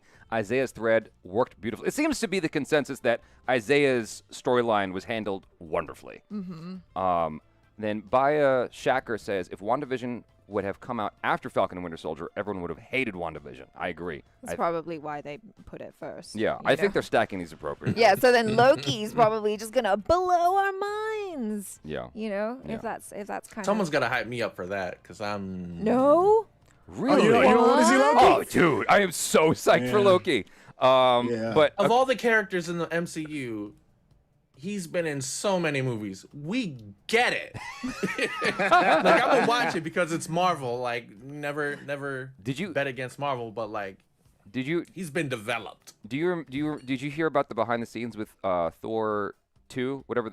What is it? Dark World. Dark World. Is that what it's called? Dark World. Like they actually went back and rewrote and reshot stuff to add more Loki in the movie because there was just... I mean that. Yeah. People love Loki. I mean, to me, it makes sense to me because of this, just off of the success of Rick and Morty, when you're dealing with multiple dimensions and a character that's zany out of his ass, that it works. Yeah. So, I mean, that is the best way to add that to the Marvel universe. So just to see what they can do with the Marvel type budget it's got me excited on that alone. Let's talk about the action real quick. Yeah, because I wanted to bring this up. Rupendra Gaylot says fighting choreography could have been better because it's Marvel, and that is why fans are kind of annoyed. Your views, please. I'm gonna keep my mouth shut for a second and let y'all talk about this. I want to hear what you guys think of the action. So, because I'm more like I'm very what do you call it? Persnickety when it comes to fight scenes. So, yes, that's and true. action in general. So I want to hear what y'all think. That's understandable. Yeah. I like George St. Pierre. I mean, you got a real fighter. You got a real fighter in there throwing real blows. And to me, I thought it translated well. Obviously, I'm nowhere near as astute in observing fight scenes as you are, Jaby. But to me, as a layman who's watching it, I was like, okay, this works for me, and I think it works for him fighting Sam because you need somebody on a human level for that to sell, really well and to make it look good. So I thought that fight scene in the final episode was really good. All right. How about you, Raw? Yeah. I am also not as astute as you, but I study them, and I know when it's just it's rule of cool in these fights. They got Falcon and George St. Pierre and John. Everyone's doing a one-handed backflip to a corkscrew. That's Steve's move. That's Steve's move. I get it. If you go back and you watch that fight with Carly fighting Sam with the wings, she's like waiting to figure out when to swing and what to swing. There's nothing to swing at. It's all. Yeah, but there are good moments. Like the what was it, episode 4 when they have the sort of like 3-way battle with the Flag Smashers and John Walker and Bucky and all that. They got some good. It felt Winter Soldier-esque again. There. Right. I think you got to pick your moments. I don't know. I think the best fight was actually between Carly and U.S. Agent, because like it legit felt like he was trying to go after her, and she was moving like a monkey. Like she had her own style, he had his style, and you could really see the difference, the dichotomy between the two styles there and how it was working. I thought that was pretty cohesive. The bit with George St. Pierre, I don't need to see real fighters, personally. I think that whenever you put a real fighter in there, it actually almost does more damage, because now the stunt people have to figure out how to work with this dude who doesn't know how to hold back. And that makes it more difficult. Carano? Yeah, exactly. And so I'm like watching it going, okay, like I wonder how this all played out on set. I wonder if he was able to pull his punches really well, because that's not how you're trained when you're an MMA fighter or whatever. You're trained to fucking kill. So like that's harder to work with. It's almost easier to work with a dancer than it would be to work with someone who's been studying MMA. And so for me, it was a lot of distance and oddities and a lot of what Megan Leigh's husband calls egg on the face, where it's like people are stalling and waiting. I saw that in the fight with U.S. Agent in the previous episode too. It's like where people are like sort of waiting, and there's stuff in. Sam puts his shield up, and then for whatever reason, Carly's like, and then she punches at the shield, and I'm like, why the fuck would you do that? He's clearly got an opening rib right there. Go for the floating rib. Like, why are you? What are you doing? And so there's just weird stuff like that. The camera was often far away from them, which is fine, so you could see what's going on. But I just didn't feel what do you call it? I didn't feel the intensity of the fight. It was just a lot of stuff, There was nothing. There was nothing to write home about. Nothing comes anywhere near Daredevil season 1, episode 2. Nothing near that level. You know what I'm saying? It was so good. I want to argue with you on that, but you're right. That was chef's kiss. Yeah. And so the action where he's like flying with the helicopter and stuff, I liked all that. I thought that was cool. Yeah. You know what I didn't like? You know what I didn't like though? I didn't like the fact that you just randomly had an additional helicopter pilot in there. I was like, that was just way too convenient. Barely a problem. I was like, really? She just randomly just happened to be a helicopter pilot. I suspended my disbelief, and I was like, I'm having fun, so we'll just roll with it. It's to help build Sam's character of like, his situational awareness. Sam is thinking, let me check if someone in there is a pilot. Like, I buy it for that. That's his other it would have been funny superpower. if he was like, oh, there's no one in there. Right? Like, nope. Well, hold on. So what was it that told him, like, what like records was it pulling from to identify that she was a pilot? Well, they're it's senators. Red Wing, yeah. So there's a chance some of them could have had experience. Military. So he just basically Googled her face? No, Red Wing went out and scanned, and I guess has like the same Jarvis type technology. I mean, it's Wakanda technology, man. I mean, all bets are off Wakanda technology. We just, it can happen. Just know it can happen. Yeah, in the moment, I didn't give a shit, honestly. Like, I didn't even think about it. It wasn't until you said something where I'm like, well, how did he? And so I thought that was cool. I just didn't like how that Asian lady handled it. She just like took over like, cool, we're doing this now. Like nothing happened. Like you weren't just fucking about to die. She's been trained. Been trained. I had to turn my brain off in those moments. I was like, this is just. You know what I did love too, and I'm glad they did it. I'm glad they tested the armor, like fully tested it. Yeah. They tested it like when he got hit with the rotor blades. I was like, ooh. Yeah. Oh, okay, that's Wakanda armor. That's Wakanda armor. Okay, I'm feeling that. And then, of course, the super, super dope scene when he lands on the bridge, has the wings cover him up, and then pulls the shield over his head. I was like, yes, it was the armor was thoroughly vetted on that. I was like, somebody played God of War. Let's see. Do you know what I'm talking about? Valkyries. The Valkyries. Fuck the Yeah, Valkyries. Valkyries got away. I beat one and I never went to fight another. Dude. I'm not I playing spent Dark my whole Souls. day sitting here trying to beat you all day. Yeah, no, I feel that. No, I don't want to derail this, but I like Rick Rod 2.0 asked me like, "Hey, have you gone up against any Valkyries yet?" I didn't know what the Valkyries were. I'm like, I don't know, maybe, I guess. And so he knew that I didn't touch them yet. I didn't come anywhere near them yet. But you know. But like, you know. when I finally fought the Valkyries, I immediately texted Raw 2.0. I'm like, fuck the Valkyries. He's like, fuck the Valkyries. It was just mad. I would send you that video of that like young kid defeating the hardest one blindfolded. Oh god. Doing it straight off audio key. Just all y'all. Yeah. Okay, so we got MJ Allied in the super chat. He says, hopefully it will be a season 2. Great show, you guys. Thank you, MJ Allied, for your super chat. And Julian T comes back in. People will appreciate WandaVision a lot more once Spider-Man No Way Home and Doctor Strange Multiverse of Madness comes out. We have to remember these shows are just links to the movies. Sure. So here you go. I'll tell you what the last time I felt like that I do now with WandaVision is Avengers Age of Ultron. I don't appreciate Avengers Age of Ultron now for setting up Vision and Wanda and any of that. It's doo-doo butter. That movie. Not that WandaVision is terrible. Hold on, I need a moment to breathe for a second. My man. It's that Nutella of storytelling. I don't. Yeah, I did not like Age of Russian Ultron. I don't appreciate I'll you. tear these headphones off, boy. What's wrong with you? My man said, doo-doo butter. Didn't you like? Oh, Didn't you think that Quicksilver was so much better than the one in X-Men though? Oh my God! You didn't see that coming? You're full of holes. Yeah. Okay, so. God damn. You know what? I will say this. I'll appreciate WandaVision when the X-Men come back. When they right the wrong of Ralph Boner. Yeah. Oh God, dude, don't even get me started. Okay, so Shaiju Thomas, I felt Carly and Flag Smashers given very little time for us to feel or understand their cause, your views, and how it should have played out. We already covered this a little bit. Shaiju Thomas, Rod 2.0 had mentioned the possibility that there was stuff taken out, which was about virus and vaccines. Someone said it in the comment. Okay. Yeah. Arca Koner had said earlier, Mama Donya was killed by the virus that was let loose, but that was cut from the series. I was like, that is something we missed. Yeah. Like, she's just sort of dead, and we don't get why. Just leave it in there. So, yeah. I mean, as soon as I don't know why Disney took it out, because as soon as the pandemic hit, everyone wanted to watch Contagion. Like, we want more. We want this in our entertainment too. Because they didn't want to cause no panic. Masochist.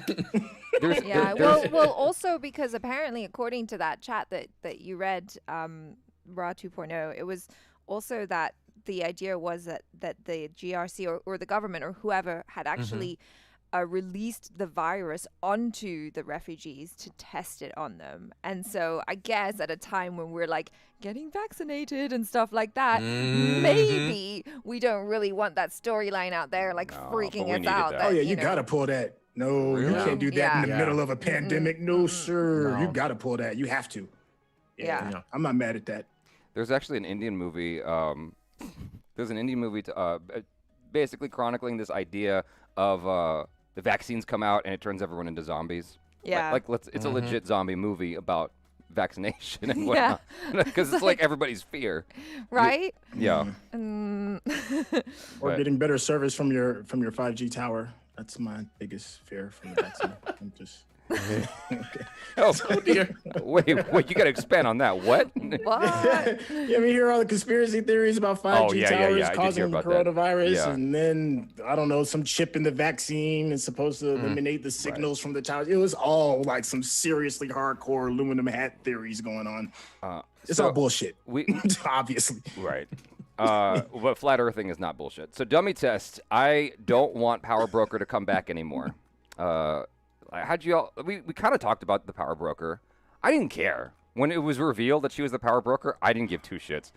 You know, I just was like, all right, cool, moving on. I think I saw some comments in the chat about how that's just setting up for, following movies.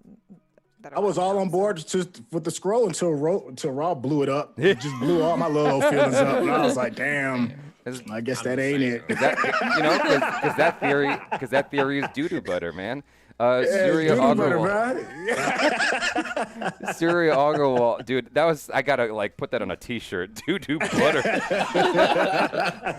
Surya Agarwal says, I didn't exactly like how they showed Zemo is just back in prison at the raft. They could have added scenes showing what went down with the Wakandans. Adding 5 to 10 minutes in the finale couldn't hurt. I don't think that was necessary for that. I think it was pretty clear when they said to Bucky, like, yeah, we're taking him to the raft. It's like, cool. I don't think they're having a conversation with him going, you were bad. Yeah. Zemo strikes me as the type that he's there because he chooses to be there, or he just hasn't found a good opportunity to do anything else different with his time. And he's got an OG-ass butler that can make shit happen. So his feet are kicked out. Although his butler is so old, I'm like concerned about how long he's gonna last for. I was gonna ask. I got afraid to ask this question, so never mind. What? I don't know. Now you done opened up the box. I'm getting afraid. Let's talk about your slave ship. No, it's not that. It's not you that. can't say slave ship. It's all good. Yeah. No, it's not that. It's like I have a question that's gonna make it look like I haven't been paying attention at all. But like, I just gotta ask, how long has he been rich? And like how did shit go bad with his family if he's so well off? Like, why? He's got generational wealth, though, right? His family had Sokovia dropped on him. Right, but like, where were they? Because it sounded like they were just in some. Sokovia. I know, but where? In the countryside, thinking that they were safe. Oh, okay. Because it was all happening in like the cities or something, but they weren't safe. All right. And then they died. Because it sounded like they. You know what? I got a different impression. I got the impression that they were like, you remember in the original version of Justice League with those Russians in the apartment? I thought they were kind of like that. I thought. Terrible. Yeah, I know. I get it. It's a bad reference, but that's the only thing I could think of. It's just like innocent bystanders inside of a small apartment. That's what I thought they were, and then all of a sudden it turns out he's rich. I was like, hold on. To be fair though, when we rewatched Civil War, I didn't really get the notion that he was rich. I don't even really. Was he called Baron? In Civil War? I don't know. I can't remember, but I'm okay with it. No, they just call him Helmet Zero. But but yeah, no. I mean, he clearly, obviously, in Civil War had resources. True. Hence his ability to do anything to the Avengers. But yeah, I don't think they necessarily overtly said he's rich. No, that's true. He did have resources. I just thought it was one of those things where he just was like hacking the system because hackers can do anything in the movies. That's true. So, now correct me if I'm wrong again. Like in comic book lore, like he comes from generational wealth, right? And this is like the third, and he's like the third generation of the Zemo family line, at least in this storyline. And the original one was in cahoots with the Red Skull or something. Like, am I too far off base? Like his family, his generationally had resources and been involved in politics and being involved with it's like it's in his blood. So for him to have all these gadgets, know-hows, and tricks, it's just a part of his bloodline. Yeah, apparently IZS says not even Helmet, just Zemo. Gotcha. So yeah, we just. Surya Agarwal says I didn't exactly like how they showed Zemo. Oh, we already covered that, right? That, yes. Okay, so we just basically been spending time on that. Vishal Agnihotri says, "Am I the only one who felt that Carly's character was miscast? She didn't stick for me at all." Syntell had some complaints about her. I thought she was perfect. I don't know. If I have problems, it's with the character. I don't know if it's her. I thought her casting was just an interesting choice. As we already covered this previously, I thought it was just an interesting choice because she essentially represents the future of the world. Like, the way she looks is how everybody's going to look in the future. After all the ethnicities are mishmashed together and mixing and whatnot, like, that's basically how our, future offspring is going to look. Right. So I thought that was a neat angle. Yeah, she had some interesting cast. Once again, she's got the cute puppy dog thing going on with me. I think she's absolutely adorable. I love looking at her, but it's not for the reasons of her being like this viva the resistance type thing. It's just she's just a fascinating, intriguing person that draws the eye. So it makes it kind of very unbelievable for me to think that she's capable of the deeds that she does. And I think that's one of the reasons for me personally. I think it's a choice. The choice for her to wear that mask was so pivotal when she's about to do these horrible things, because it's hard to see somebody that looks so endearing, you know, dropping some fisticuffs. It's like, I'm not going to believe that. And be like, stop, come here. Let me just tell you to stop tripping and, you know, go about your business. So the casting to me was a little weird. It was hard for me to soak in. I guess the important question is, did you feel like she had charisma? Because that's the thing about any leader of any movement, is they have charisma. And I don't know that she sold me on that. As far as charisma for a leader. Sure. No, yeah, I think so. Like, I think I agree with you there, where I'm kind of like, I think she's really interesting to look at. I think she was an interesting casting choice, because it's not the choice that you would immediately make. Yeah, so she's unassuming. Right. She's unassuming, Yeah. and I like that about her. And I feel like maybe that's just kind of to show, like, so that we sympathize with her more. Because if they cast someone who kind of looks like Ronda Rousey? yeah, then maybe you're not immediately gonna be like, oh yeah, like I kind of feel sympathetic towards her and her cause, and she seems like she's, you know, she's radicalized because she truly believes in helping other people and all that. I think you can kind of get on board with her a little bit easier because of how she looks, but I don't think she has like a bunch of charisma. Right. Yeah. I think if we were, and I'm assuming that the scenes that we weren't able to see due to the pandemic, maybe if some of those scenes show like a backstory where it legitimizes that look, and you can see her living another life with that look, and then what those events happen that change her to make these choices to who she is now. And it would make that more valid. And that's what I'm assuming. Maybe that's what was left on the cutting room floor.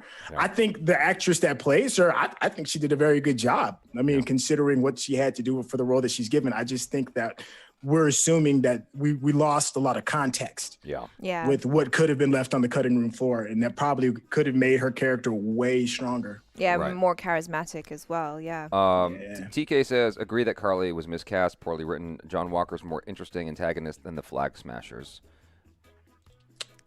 I mean, I don't think she was miscast. I just think it was an interesting casting choice. Yeah, you know what? I liked Hayden Walker, though. I enjoyed Hayden Walker. I think that the actor that plays him, Wyatt Russell. I think he did a good job as an actor, because he disgusted me. And every time he was on screen, he's got such a punchable looking face. I wanted to sock him. So that's. I mean, he did such a good point he did so well to the point that he received death threats. Which I think is absolutely ridiculous. You send death threats to an actor. How stupid can you be to send death threats to an actor? But that's a testament to, you know, them moving you to a space where you feel something. And that's the job of the actors, to move you. Who was sending him death threats? Like some idiot. Right. And what about? You gotta be real stupid. What about though? Stupid? For what though? Like for what? You're not my Captain America. I want to know how these people do this. I need to infiltrate their groups, because like I don't know how y'all are getting letters through to them. Because I'm trying to pitch this man a script, some fan mail. I'm trying to pitch him a movie idea. How are y'all getting in? Hey man, I don't know if you're looking for work. Yeah.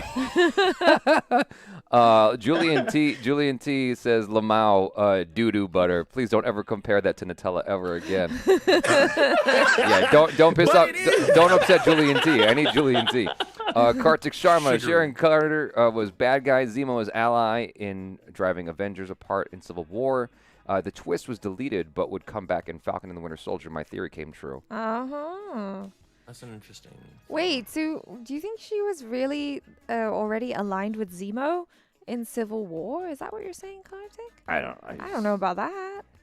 I just never cared about her, like at all. Yeah, you don't. Like, she's kind of the same tone throughout this whole series. Maybe that might be it too. You didn't really get a lot of variation. I mean, even when she got shot, she's still kind of the same tone. Yeah, for me, she's kind of like wallpaper. She's just there. I'm just like, I just don't feel anything when I feel nothing. I don't feel excitement. I don't feel bad. I don't feel like sad or happy. I'm just like, okay. Cool. She did have a decent fight scene though when she was in where the containers were by the docks. You know, when they were flying going into Zemo's lab. Her fight scene was pretty good. I thought that was pretty interesting. Like, yeah. You know, she can handle hers. Yeah. Yeah. I think she suffers from what Falcon suffered from initially in like Winter Soldier, kind of, which is that she's just like the normal person among gods, you know? Right. This is like she's just dealing in arms and paintings. Give her something to do. Yeah. You don't gotta give her powers, but give her something. Well, now she's the power broker, so yeah. Julian T says removing the vaccine storyline is more enticing to conspiracy theorists than keeping it in would have been. They'll find any angle. Yeah. Julian T says also it does seem like Baron Zemo could have put his family that on the is he saying on the plane? He keeps waiting on a runway, or at least put them underground. Yeah, like I guess that's kind of why it seems a little bit jarring to kind of have Zemo be the Zemo in Civil War was this one kind of Zemo, and I guess there was that sense of like, oh no. It turns out he's Bruce fucking Wayne. Yeah, I know. So like, when you think about it, you're like, hold on. Yeah. Couldn't you have like done something like, take them on the private jet and just be like, we'll just get out of here. You know, just in caseies. But apparently his dad was all like, no, it'll be fine. Don't worry. I got them. mean, they have that moment in Civil War when he's constantly listening to this voicemail that his wife left or whatever, and he tells this story about being on the phone with her because he's not there when it's happening, and he's like, I told my wife, don't worry, they'll stay far out of the city and all this, and then you know it's sort of like what did he say? He said it took him like 2 days to find their bodies or something, and when he did, it was like his father still holding his wife in his arms, and it's just like, I just think it was just that it happened so fast. That whole Sokovia thing wasn't like a days, weeks long thing in Avengers. It just sort of happened, and he wasn't there. He found them in the wreckage of a mansion? Well, now we know. No, in Sokovia. He was probably in his mansion somewhere out in Wisconsin. Yeah, it was. Trevor Denley, super soldier from Helicopter, is still alive too. That's right. Yeah, they did mention that they needed Falcon to go pick him up. I thought they mentioned that Falcon had to go get him, but we just didn't see Falcon go get him, right? And then Karthik Sharma says, last week Raw 2.0 guessed the father-son duo in MCU. This week, I have a tougher one. Which actor has his whole family in the MCU? Guy, his wife, and 2 children. God damn. What? Okay, right off the bat, I just want to get... No, it could be him. Hawkeye off top. That's the biggest family reveal that I remember. Actors. They're all in it. Actors are all in the MCU. Who's got kids? I can't even think of it. Thor. Does Samuel Jackson have kids? Oh, Chris Hemsworth, he does have kids. I don't think it's Chris Hemsworth. Was Goldie Hawn do a cameo anywhere? Because I'm thinking of Russell again. Wife is in the MCU as well, he's saying. Yeah. I don't know. No, but he's not married to Holly. He's not married to her. That's right. That was their whole thing. I don't know. Interesting one. That's How about you go ahead and tell us? Yeah.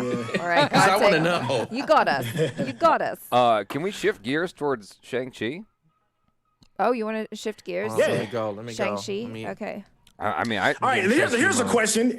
Do you even know anybody that read Shang-Chi? I don't know not a soul that read Shang-Chi. No. So it's interesting to me that this conversation is even that this intellectual property is even getting some attention. So I was like, dang, I'm just mad that they got rid of. Know a soul. I'm rather got rid of Fu Manchu. That pisses me off. Hey, I was about to say it might be because Shang-Chi was a little racist. Yeah. We don't stand Shang-Chi like that because they had some problems. Yeah. Well, you know what's interesting? He came out like in the 70s, right? It was like an old 60s or 70s comic book. Yeah, it ended in 82. 83 or 80. Yeah, it ended in the 80s. But so I guess there were like a few racist overtones. But I was having this conversation with a friend of mine. And it's kind of like the thing that you called me out on because I was all like, yay, you know, an Asian hero and like breaking stereotypes and all. And you're like, really, though? Really? Are they? Because it's Kung Fu. And like, that's my friend. He was like, can we just have a movie with a male Asian lead who's not like a kung fu expert already? And I was like, well, we had Crazy Rich Asians, I guess. Yeah. But, you know, he's like, I mean, it's cool and all. Like, I'm glad as an Asian man. Like, I'm glad. Yeah. But I'm also just like, can we just have like a cool Asian male lead who's not a kung fu master? I mean, I'm happy. I'm happy. I'm like, yeah, I'll take it. I'm glad that we have Asian representation. When he was on the bus and he did like that split kick and he did the pose, I was like, oh my God, I lost my goddamn mind. I was just like, I don't care if it's racist. I'm into it. Oh, that's funny. But you know what? I mean, I do remember some parts of the black community feeling some kind of way about Luke Cage. What? Bulletproof Black Man, the whole thing. And some people felt some kind of way. I mean, it wasn't a big voice of people saying it, but I do remember hearing it. But then, you know, it's like, yo, let's just let it happen. Hold on, let's what were they mad about? Let's see what it works. What were people mad about? Luke Cage, because the stereotypical big, strong black guy in the hood. I mean, the RZA was doing the tracks. Not the RZA, but oh my God, it'll come to me in a little bit. P-Rock and CL Smooth was like doing some of the music. It was just super urban, super urban. And people felt some kind of way about it, you know? But I mean, it's a comic. First of all, it's fiction. I mean, it's in a comic book universe. You know, it's okay. It's okay to have fun, enjoy yourself. Not everything's going to be in Wakanda. So I'm just saying. So I can understand like some hesitancy from I guess the Asian community regarding its history. I don't know the full history between Shang-Chi on Shang-Chi, but if I think Asians will if take that what community Asians will take if that what they can community get, feels man. pigeonholed, I can understand. I can empathize with that. How about that? I think it's a dope thing to be associated Then with. again, I mean, it looks fun. It looks dope. Like, should I feel guilty that I'm excited about it? Like, I don't know. No. I'm excited. That shit look fire to me. So he's gonna get my money. I mean, that was the thing that we sort of joked about in the trailer reaction, because the whole thing is the director, right? He's trying to undo the stereotypes of the comic book, Right. not necessarily the stereotype of Asian and martial arts. You know? Yes. I think that's kind of what I was trying to like get across, but in my excitement, I wasn't. But I'm just like, you know, just kind of, yay, let's have more Asians just doing things in life in the movie. I don't have a problem with the association at all. I mean, I do hope that, you know, we're able to have Asian leads and it's not just martial arts all the time. But I can't help my excitement with Shang-Chi. That shit looks amazing. Like the sweeping like war shots and all that stuff, and just his movement. Like, he looks like he knows his shit, you know? Yeah. I just need somebody to get the stank of Iron Fist off me. So definitely, I'm so excited about that because Iron Fist is just abysmal. Butter. Oh my So God. abysmal. That I couldn't I'm even just here get for past. Tony Leung. Yeah. Oh yeah. Yeah. No, I couldn't even get past the first episode of Iron Fist. I was just like, oh God. Yeah, I clocked him in the trailer. I was like, is that Tony Leung? I couldn't believe it was him. Yeah, he's playing the character that was the Mandarin. They've created a new character. I forget his name, but they've sort of combined the Mandarin and the racist Fu Manchu character and created a more PC, a better character from it. So I'm excited for him because he's great. I'm fully prepared for them to fuck something up, because like when Raya and the Last Dragon came out, there were still complaints. They're like, well, hold on. Okay, so There's always going to be complaints, though, man. It don't matter what you put out. Somebody's going to say something. Well, because they were like, okay, so this movie is about Southeast Asians, right? Mm-hmm. But there's no Southeast Asian talent. No, not that there was there was not enough. Okay. Because Kelly Marie Tran is Vietnamese descent. That's Southeast Asian. Okay, and I think okay. there were maybe maybe one or two other like Vietnamese or like other Southeast Asians, but mostly it was East Asian. But I'm just like, dude, I'm just happy that we have more Asians overall. Like, I don't know the numbers of, you know, how many Vietnamese, Thai, Malaysian, Indonesian. Yeah. You know, we had a white guy playing Cleveland, so I'm all right. I was about to say, I understand the sentiments, because people talk about it all the time when a John Boyega is playing a character. British actors, the British invasion. Yeah. Mhm. Yep. Or we're talking about Black Panther, and you've got people like my guy from Get Out. Kaluuya. Kaluuya, yeah. Yeah. Kaluuya. Yeah. Daniel. Yeah. Yeah, the British invasion, like among smaller corners in the Black community, especially in film, it's talked about a lot. It is talked about, but the greater scope of everything is like, it's like, we're just happy that we're getting some representation. It's like it's talked about in hushed tones, I'm with Sam Jackson on this argument, dude. I'm with Sam Jackson on this conversation. He's mad about it too. It's just like, why is we hiring all these British actors? There's perfectly good American actors that can do it. Well, look, there's a series that is trending like nobody's business called Snowfall that is absolutely amazing. It's really good, and it's about drug dealer and Compton, pushing coke and getting it started, and it's a British actor playing it, and it's not the fact that it's just a British actor playing this guy that's supposed to be from Compton. He had to get speech lessons from Dub C, a gangster rapper from like the early 90s, and to spend an entire summer just so he can get the accent down. It's like, damn, you're going through this many steps when you could have just hired a Black actor to play this role that's from the area, and then you get the same thing. It's like, why are you putting forth all this effort when you have something authentic literally in the city? Yeah. So I can that's kind of like the sentiment. That being but said, the dude is doing a stand-up job though. Yeah. That's the other thing. Yeah. It's like the dude is killing it though, man. I'm like, can't be mad. His story. Yeah, he's beasting. His story about how he first met dude. What's the name of the rapper? Dub C? Yeah, when he first met him. This story. Did you hear his story about how he met him? Like, dude called him up. He's like, all right, I'm supposed to train you. All right, come downstairs. He's like, wait, what? Like, you're here? Dude just showed up. He's like, we're doing this. So it's like, are you going to really recast Stringer Bell in The Wire? No. Hell no. No. You're not going to recast Stringer Bell. It's like, he's British as British can get, and he kills it. Okay. Absolutely, like murders it. Straight, where Wallace at? Bang! Where Wallace at, man?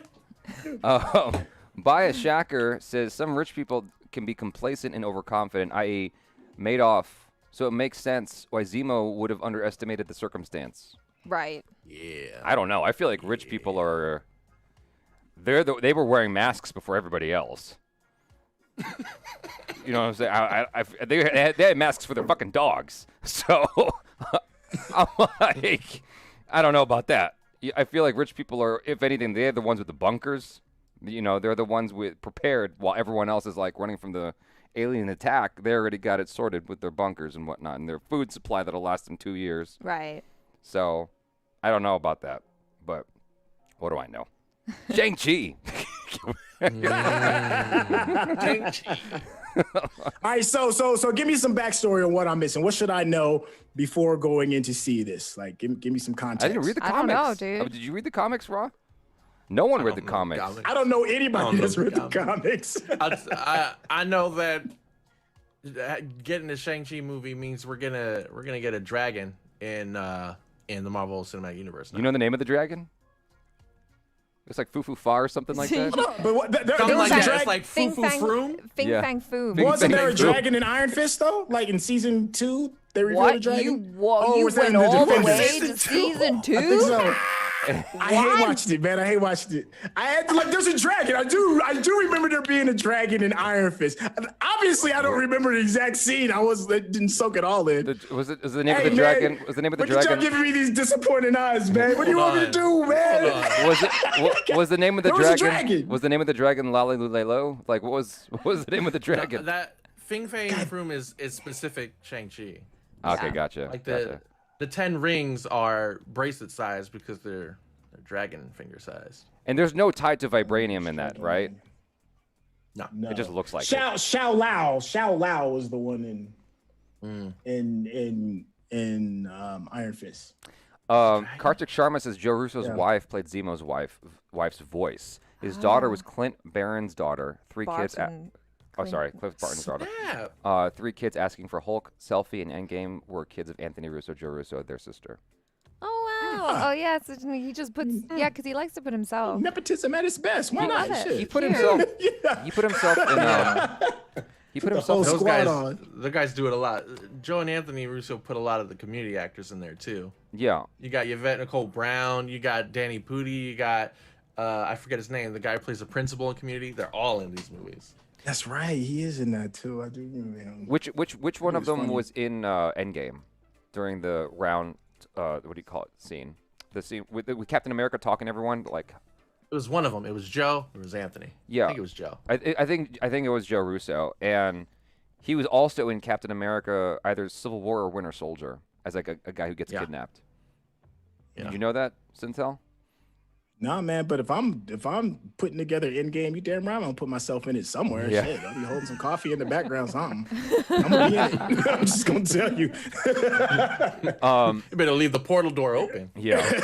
But with regards to Shang-Chi, as soon as we were done watching the trailer, I said, look, I am unfamiliar with this character, blah, blah, blah. And then I went into my excitement about it.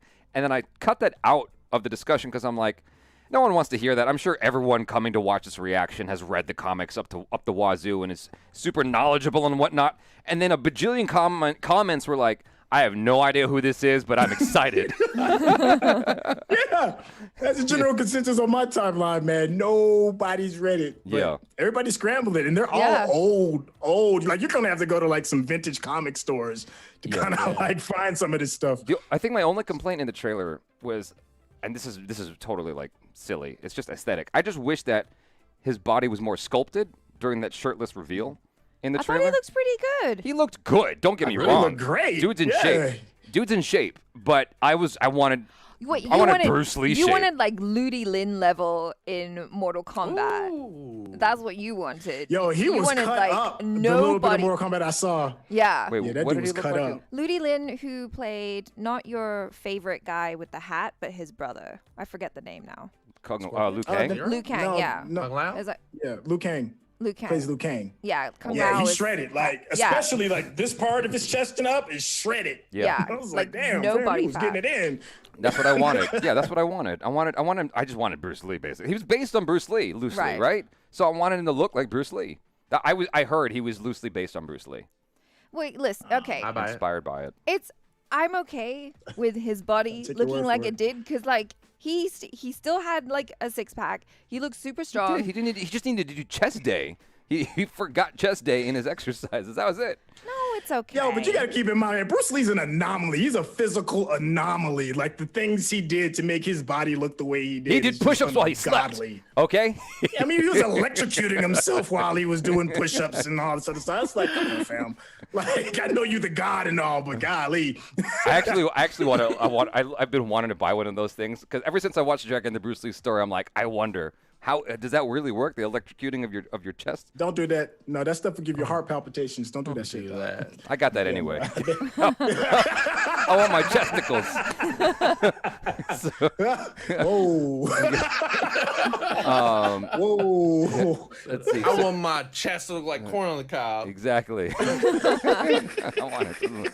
That's the only thing for me. Like, other than that, like I loved everything else about that, and the duo between him and Aquafina. I love Aquafina. I think that's gonna be fun. Yeah. It's gonna be fun as shit. You know, she's like, I think we make a great duo. I'm like, I agree. I agree. You running over those buses like Jackie Chan and the Mr. Nice Guy. Did you see Mr. Nice Guy? So, because You mean nobody? no, this is a Jackie Chan film. It was the Yeah. I'm crossing the streams, man. My bad. it was the worst ending ever. It was him in this like monster truck just running over expensive cars. That movie cost $20 million, which was like the biggest budget film for Hong Kong at the time. And I'm like, I feel like most of that budget went into him running over some cars at the end of the movie. But like, yeah, someone in the comments was like that for some reason when Aquafina was running over the cars, Yeah. it reminded me of a Jackie Chan film. And I'm like, yeah, Mr. Nice Guy, because that's exactly what he did. Except it was hilarious here because she was just like crushing the BMWs and the Mercedes and like all this shit. I'm like low-key hoping that they're just shells of the cars and not actually the cars because that, like, come on. Why you could just... That would be sad, right? Julian T says, who is your favorite Marvel superhero and what one power would you have for yourself? Oh, okay. My favorite Marvel superhero right now is still Daredevil and Doctor Strange. Those two. That's hard. Dr. What's Manhattan Daredevil's for me. superpower? Ooh. Marvel. Is that Marvel? Just went straight to the top. Yeah. No. Oh, I didn't know Yes. Watchmen No, was no, no, Marvel. no, no. Dr. Manhattan is DC, right? Okay, so we're talking Marvel. Yeah. Who's your favorite Marvel Watchmen. superhero? Watchmen. Marvel. Wrong company. Come on, dude, Marvel. Shoot, man. It's just something about cosmic power, so I'd have to go with Silver Surfer for the cosmic power. Oh, okay. All right. You're just trying to be cut. I am, man. And I want to ride boards, fam. I want to be a space surfer. What about you, dude? No, I just like the power. And then obviously my favorite character, man, is recently, and I have to admit, I'm a bandwagoner, is T'Challa. Because I was expecting you to say T'Challa Yeah. first. Yeah. No, I mean, he's my favorite character, but power, I want cosmic power, homie. Yeah. Yeah. Yeah. What about you, I'm gonna Ross? say Black Panther, but my power, Black Panther definitely for character. Yeah. But power, is Bucky's loyalty to his friends. It's the friends we made along the way. That's my power. Hard. Snap. Who got a dope? Honestly, I go with either Scarlet Witch or Doctor Strange's powers. Give me your magic. I got you. Yeah, that's. We're gonna kinda get cool. some. We're gonna give Black Sorcerer and Doctor Strange too. Yeah. Oh yeah. Coming back. Ant-Man is also up there for me just because of Paul Rudd. I like what he brought to it. You know, he made Ant-Man a lovable character. But as far as powers go, Paul I Rudd, want to man. I want to have the glove of Thanos and all the fucking wanna be- stones. You yeah, wanna be you could just Thanos? like That's a create shit. magical item. Fuck That's a OK magical Cupid. item. Like, I don't know if that's say a goodbye to power. OK Cupid. You just Yeah. create them in front of you. You know? Thanos' power is having 9 chins. It's just about the dating app. Me being sick of the dating apps. That's the only reason I want that glove. Just to like be done with that scene. I think You're trying to make some joke on a date, say, "Oh, you go, girl," and then we're gone. Smoke her ashes. Yeah. Julian. oh. Go ahead. What? I know. I was just I misread that as which superhero would you want to be, and I thought about it, and I was like, I think I'd want to be Jean Grey. I think she's pretty cool. With that nice, like. Anger problems? With the- Anger, Yeah. anger problems a little bit? Wait, No? Jean Grey had that. Wait, anger problems. Yeah, in Dark Phoenix? Dark Phoenix. Oh, right. Constantly. And all of them. Dude, as a kid, her outfit just drove me bananas. Her outfit, it was just like, you could like see a lot of her body. I was like, God damn. Golden Age comics, baby. They never disappoint. I was like, whoa. No, I'll be right back. We're back. Yeah. We're back. I'll be right back. Okay. Julian T says, don't drink bleach to cure coronavirus and don't electrocute yourself for a 6-pack. All right. These are Jaby facts. wants to try it We're though. one and the same. All right. Is it really Look, give you one heart of the super palpitations? chats. Huh? One of the super chats had mentioned that Zemo is creating the Thunderbolts, which is absolutely true. Which is I don't know if you know who they are. They're the Suicide Squad of the Marvel universe. That's what I read. Oh, okay. That's what I read. Yeah. And I'm sort of wondering if the connection, because one of the original members of it was Black Widow for a while, and I think because Julia Louis-Dreyfus is in Black Widow, and that's where she comes from. She's part of like the Red Room place where they train the Black Widows. I think Florence Pugh is going to be our next Black Widow, and I think she'll work with Zemo. Oh. Wait, who? Florence Pugh, who Florence plays Pugh. Scarlett Johansson's younger sister in Black Okay. Widow. Oh, gotcha, Well, gotcha. Sister. Okay, Oh, so None of them are sister. related, but Oh, really? Or is so it just... so Black Widow is just setting her up. The film Black Widow is setting her up to take over the mantle. that's what I think, because it'll, it would be weird for Marvel to go, okay, we're gonna make your Black Widow movie, here you go, and that's it. It That's true. doesn't tie in there, because she's dead. So I think the mantle gets passed to her. I was hoping that Scarlett Johansson comes back, but I guess that's just not happening. It looks like she might be in Loki. Oh I don't know yeah. if you saw that shot. Yeah. There's a shot of him sitting there with her, and yeah, like it Was looks that like- was that in the I forget the name of the planet that they went to get the Soul Stone? Is Yeah. that where it is? Yeah, she's like at the bottom of that. Yeah. Or not? Maybe it's the bottom. Maybe but yeah, it looks like that place where she died. Yeah. You're not at all excited about Loki? Not am. right off the cuff. You know, it's Low-key just sort of like, excited for Loki. But I know you're gonna watch it though. I'm low key excited. yeah. I mean, same with Black Widow. Like, look, in all honesty, that's where I was with Falcon and Winter Soldier. And then you Starting love out, it. not having, like, it's just sort of like, I was more hyped for WandaVision, but Falcon and Winter Soldier, I was like, okay, like that'll be fun, I guess. Little did we know. But yeah, Loki for me is sort of the same place with Black Widow, where like my theory aside for Black Widow, I don't know how it ties into anything because I really don't want to see him come back because he's died so many times. So what does this have to do with You can't kill him. I don't know. You can't kill He's a god. Yeah, you can't kill him. You can kill gods though. We are not gods. We live. We born. Yeah. We die. That's it. I was trying to think of the line. Odin says it in the first Thor movie, which I just watched the other day. Yeah. I did like It's that not movie. terrible. I liked that movie. It's not terrible. My dad liked that It's movie. been a minute. But But my dad isn't like the tastemaker of films, to be fair. Did you watch Umbrella Academy by chance? No, because I was working on Doom Patrol while they were making it, and people were making comparisons, and I just didn't want to be influenced. I had to stay in my lane and make my show. Well, there just seems to be. I don't know if Loki is based on any comic book stuff, like his story. I don't know if it's based on anything that's already existing in the comic books, but like that place where he's taken to is straight up Umbrella Academy. I mean, it looks just like the Timekeepers in Umbrella Academy. Yeah. Like that 1950s sort of retro thing. Except it's like a slightly different decade. Yeah. They're like, what? The I mean, I used the 60s bathroom. or- Y'all went straight to Umbrella Academy. What in the hell? Well, no, we're talking about Loki. No, but Rob brought up an interesting point about Black Widow. You want to say it again real quick? Black Widow. Zemo's putting together the Thunderbolts, which is a team that's you like said that the earlier. Suicide Squad. They're like the Suicide Squad in the Marvel universe. Right. And Okay. so I can see that. Julia Louis-Dreyfus's character, I forget what they call her, Valentina, yeah. In the comics, she's Madam Hydra. Also helped Zemo set that up. And one of the original members of this team with U.S. Agent is Black Widow. So I think Florence Pugh, who plays one of the Black Widows in Black Widow with Scarlett Johansson, she's gonna be the next one, because I don't see how Black Widow fits into the next phase of the MCU without giving us a new Black Widow. You talking about like Black Widow's sister? Yeah, her sister. None of them are related. That's not her family, Okay. but that's her like Red Room, which is the organization that sort of creates the Black Widows. That's her like formed family. But I think Florence Pugh is going to be next Black Widow. Yeah. And work with Zemo and U.S. Agent. Yeah. I was saying I was hoping they were going to find a way to bring Okay. back Scarlett Johansson, but one can only hope. She did. Yeah, she did. You know what? She. Oh no, I hate myself. She's gonna come back as a white lady trapped in an Asian American's body in Shang-Chi. It's been done. Oh man. Cut it out. I thought we forgot about that.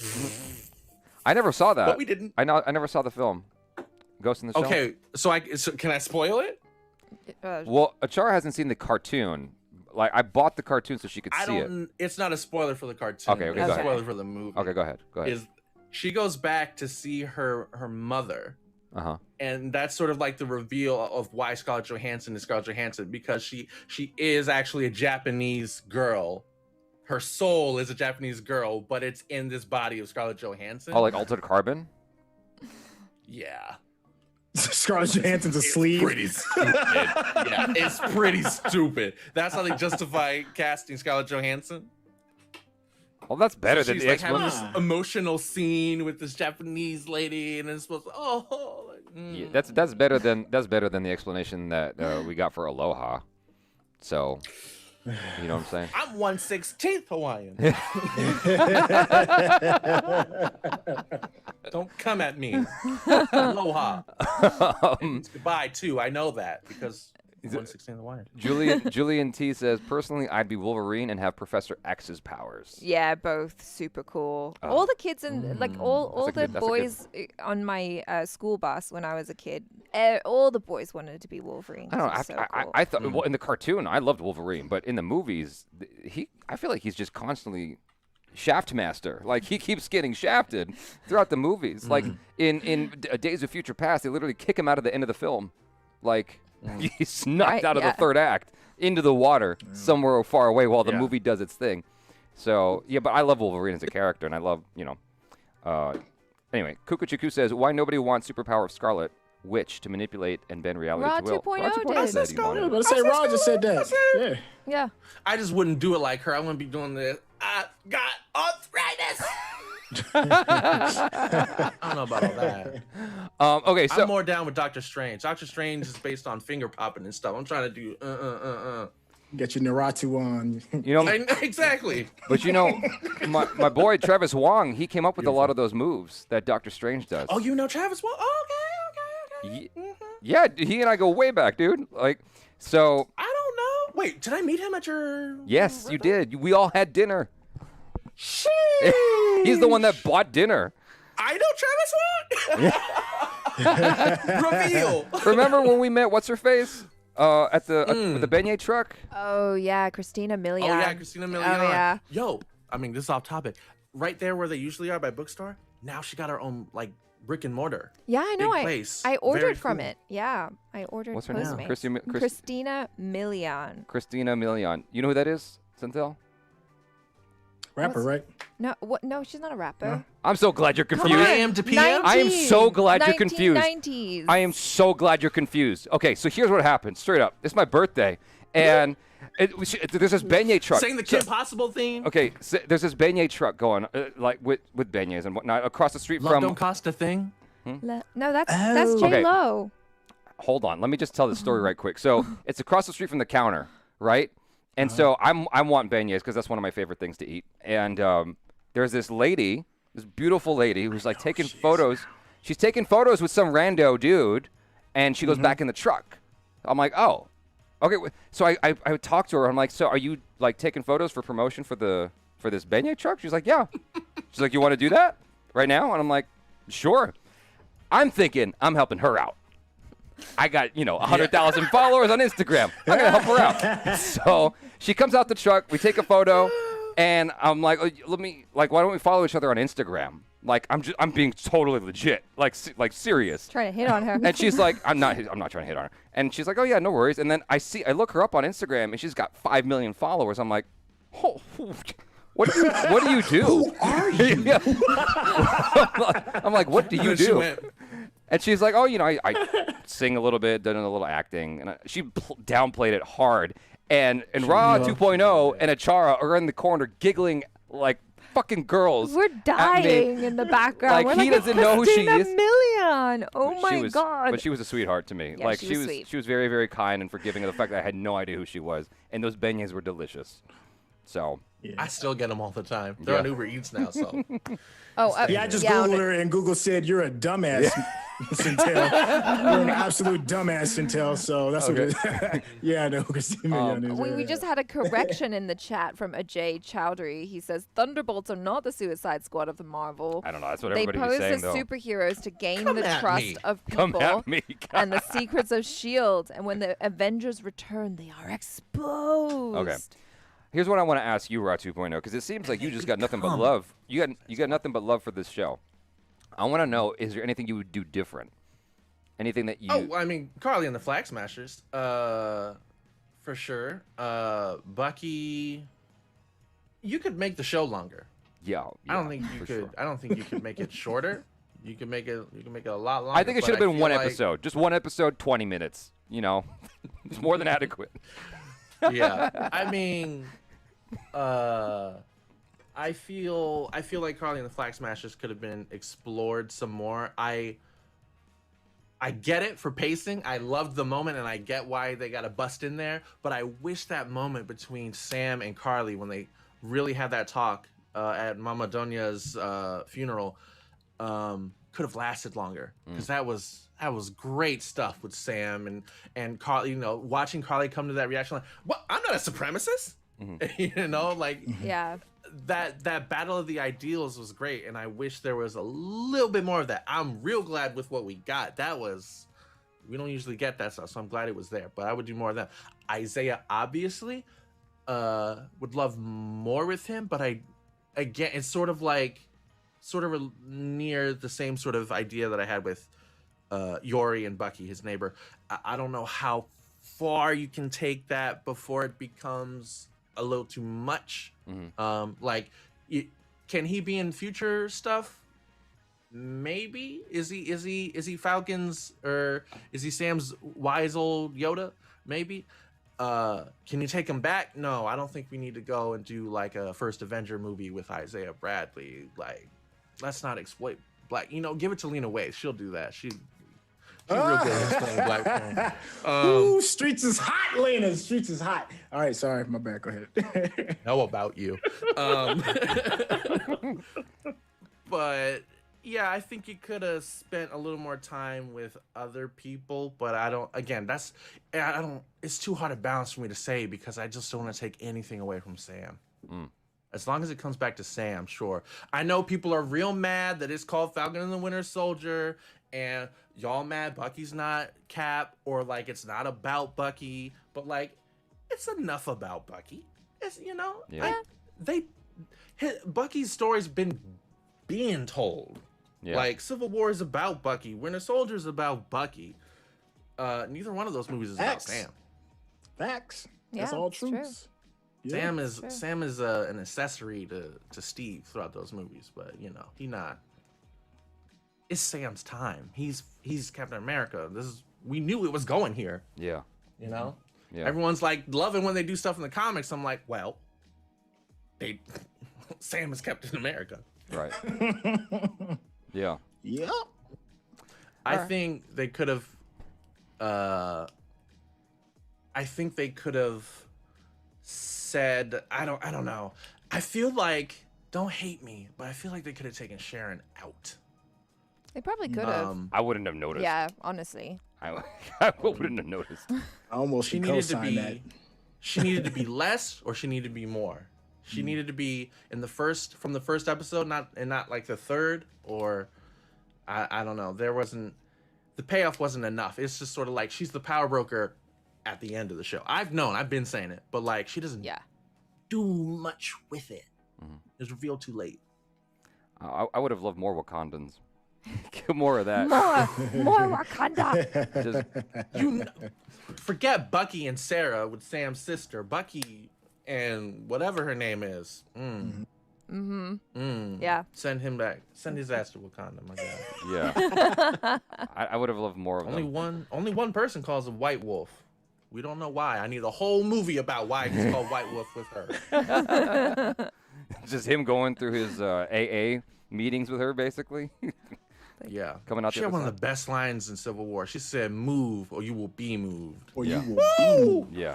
Yeah. Said it straight to Black Widow's face. Like, I wish you would. Yeah. I wish you would.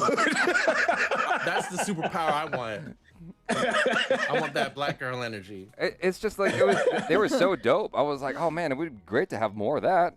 Like, Yeah, I mean, I hope we Yeah. get more of them in future movies and stuff. I'd or watch a whole even show about their them own show. Yeah. going through New York, kicking You're in ass. luck. Ryan Coogler's making it. Wait, what's he doing? Just He's the got Wakanda that movie, right? 5-year deal with. He got a 5-year deal with Disney Plus. He's making a Wakanda television series. Yes. Yup. I had no First idea. of many. This is Yeah. that's news to me. I'm pretty sure that's where Bucky's headed off to from here. Oh, Oh, there's not going to be a Captain America and Winter Soldier spin-off series? you mean a season 2? There's gonna be a two. Captain America 4. Right. Bucky probably will show up in it maybe, but like, I think he's headed up to. So Wakanda. He's clearly got an in with the black community. Yeah. But so they're not doing another show off of this. They're doing a film now. We do don't not know. know. We don't know. Yeah. Feige has said it's all up in the air. If they can, but obviously they're all meant to coincide with film. So Right. So this Kukuchuku says, oh no, we read that. Julian T says, here's what I immediately recall from the show: opening scene with Sam, closing scene with Sam, emotional scenes with Isaiah, Bucky's arm getting removed, and Walker killing the Flag Smasher. That's it. Yeah, those were definitely very memorable moments from the show. I mean, yeah, It sounds like Julian T didn't love it. I don't know, but I think it's like when it comes to movies and stuff, I think the stuff that sticks with us, unless it's like a really cool action scene or whatever, are the emotional bits. I agree. Because you remember emotion more than you remember like expositional crap. Yeah. You know? Yeah. It's how it made you feel. Did it make you feel something? Then it did its job. Yeah. I'm still upset that. Go ahead. go ahead. You go ahead. I'm just still upset that Jean-Claude Van Damme was able to stand toe-to-toe with him in that fight scene. I'm just like, get the fuck out of here. You got Wakandan I didn't want to armor. bring it up. I didn't want to bring it up because I'm more forgiving of it, but the people I've talked to about the show really hate that he stopped that shield with a chair. Yeah, I heard that a lot. Yeah, it was pretty bad. Anyway. That was pretty bad. That was real bad actually. I'm like, this shield goes through concrete like butter, and you mean to tell me this little 5-pound chair knocked it off course? Fuck out of here with that shit. I mean, he was able to. The shield doesn't go through the pads on the tree. It just bounces right off. Yeah. Yeah. Maybe it's how hard he's throwing it. Yeah.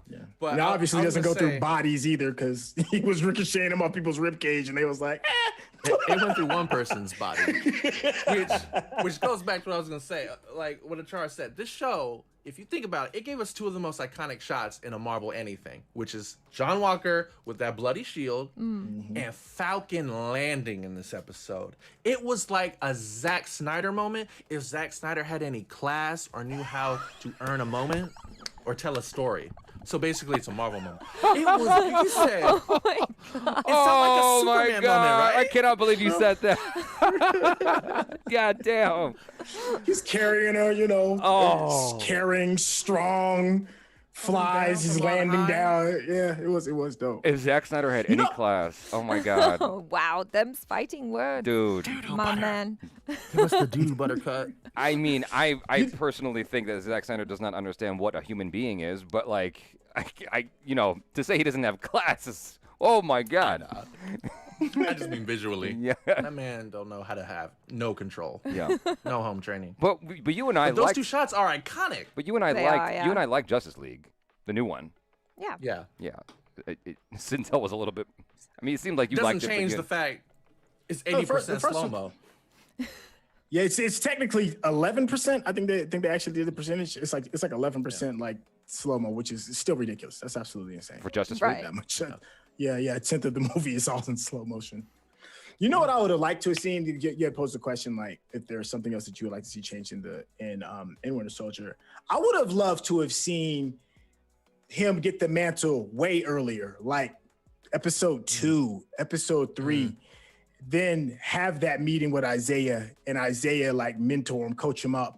Keep that same hard ass. I'm not changing my ways. This is how I see the world. This is how I see America. But I'm gonna coach you up and let you know what it's gonna take for you to wear this armor from this perspective, and have Sam still maintain his lofty naivety about the world as Captain America, because that's the face that has to be shown. But you're still getting trained. Your roots are still coming from this space of I know what America is capable of, and I'd like to see him wear the mantle with under that type of tutelage, and then maybe even coach up the little young grandson as well, because I think in the comics he has some relativeness in the comics as well. He's gonna Whether join the Young serum is Avengers. past his bloodline or whatever. Yeah, and then like kind of like see him as like the young optimist, and he's gonna be like the next up. I mean, I'm over here having like lofty wishes regarding Winter Soldier and Bucky, but Winter Soldier, you know what I mean.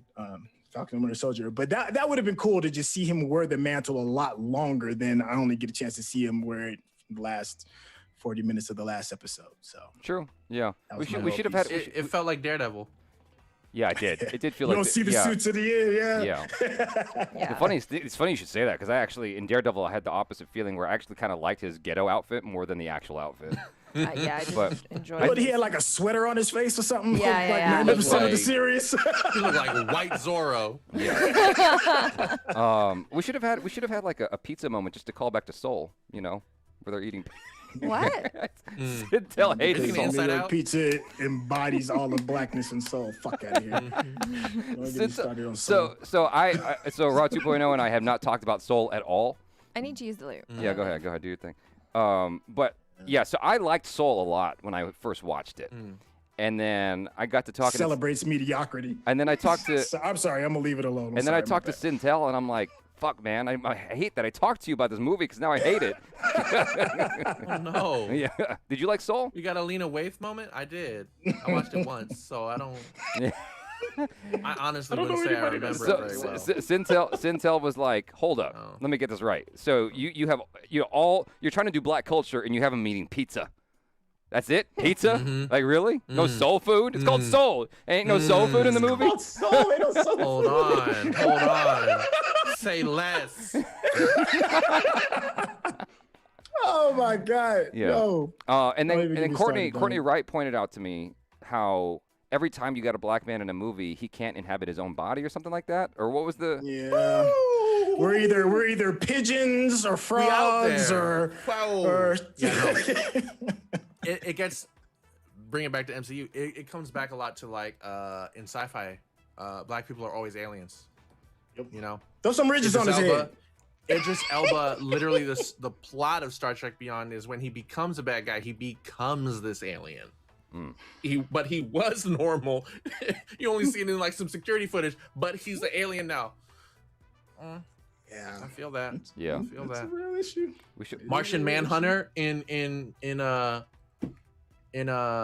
Justice League. Zack Snyder's Justice League. And look it, I'm gonna say it comes from some old school racism because it's like they look at like it happened in Titans. They made her Starfire. I'm glad they didn't make her orange because it's like there's these characters in the comics that have these like strong features, and then people immediately go, this character should be black.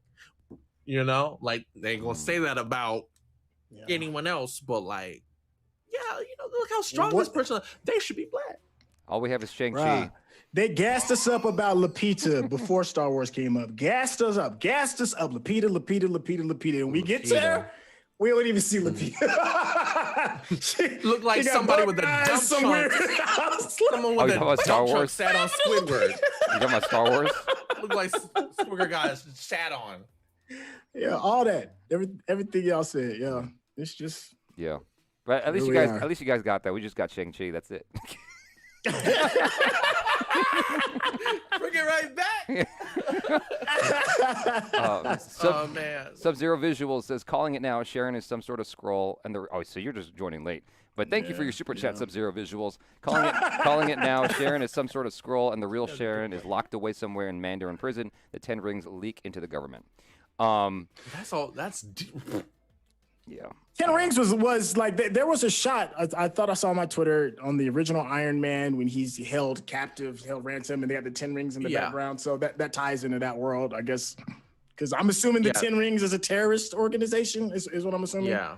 The original bad guy in that was supposed to be a member of the 10 Rings or whatever.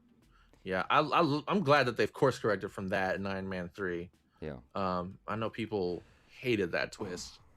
Yeah. People still are like resentful about that. But speaking of Sub-Zero Visuals, did you watch Mortal Kombat, Raw? Not yet. I'm gonna right after this, I guess. You seem so sad about it. You know, I never played Mortal Kombat. Oh. People always assume I have because I grew up when I did, but I'm just like, I grew up a Jehovah's Witness. I didn't play none of that. What's blood? I don't know what that is. Yeah. Yeah. But I played Injustice too. It basically to be honest with you, I played Injustice. Same mechanics. Yeah, it feels exactly. It feels just like Mortal Kombat, to be honest with you. And I think it's actually more. They're made by the same people. It feels more for me like what little I played of it feels more fun than Mortal Kombat. I'm especially excited about what's his name, Adam, the Ant-Man equivalent in the DC universe. Oh. Is his name Adam? Yeah, they're not gonna. Yes. They introduced him in the Justice League, Zack Snyder's Justice League. That's right. That's Adam. But that's also history. Oh. I feel like they're going to. It doesn't matter what they introduced in the Justice League. Yeah. I don't know. Allow me to unintroduce myself. Yeah. My name is the Zack Snyder trilogy. Yeah. You don't think they're going to do it? I thought it was getting some kind of traction. No, not at all. Ray Fisher's out. I enjoy it. Nah. No, not coming back. All right. I'm going to shovel some dirt on that bad boy. Yeah. Yeah. All right. This was a lot of fun. We're going to conclude this stream here, you guys. Thanks so much for hanging out. Oh, y'all. wow. That was quick. Yeah. All right. Yeah. No, I just hey, time flies when you're having fun, man. Yeah. We've been talking for 2 hours. Go ahead. So, do your closer, man. Yeah. You're So, y'all be good. Thanks for hanging out. Make sure to follow Syntell and Raw 2.0 on the social media, please. Their social media handles are in the description below this video. Yes. Y'all be good. Peace out.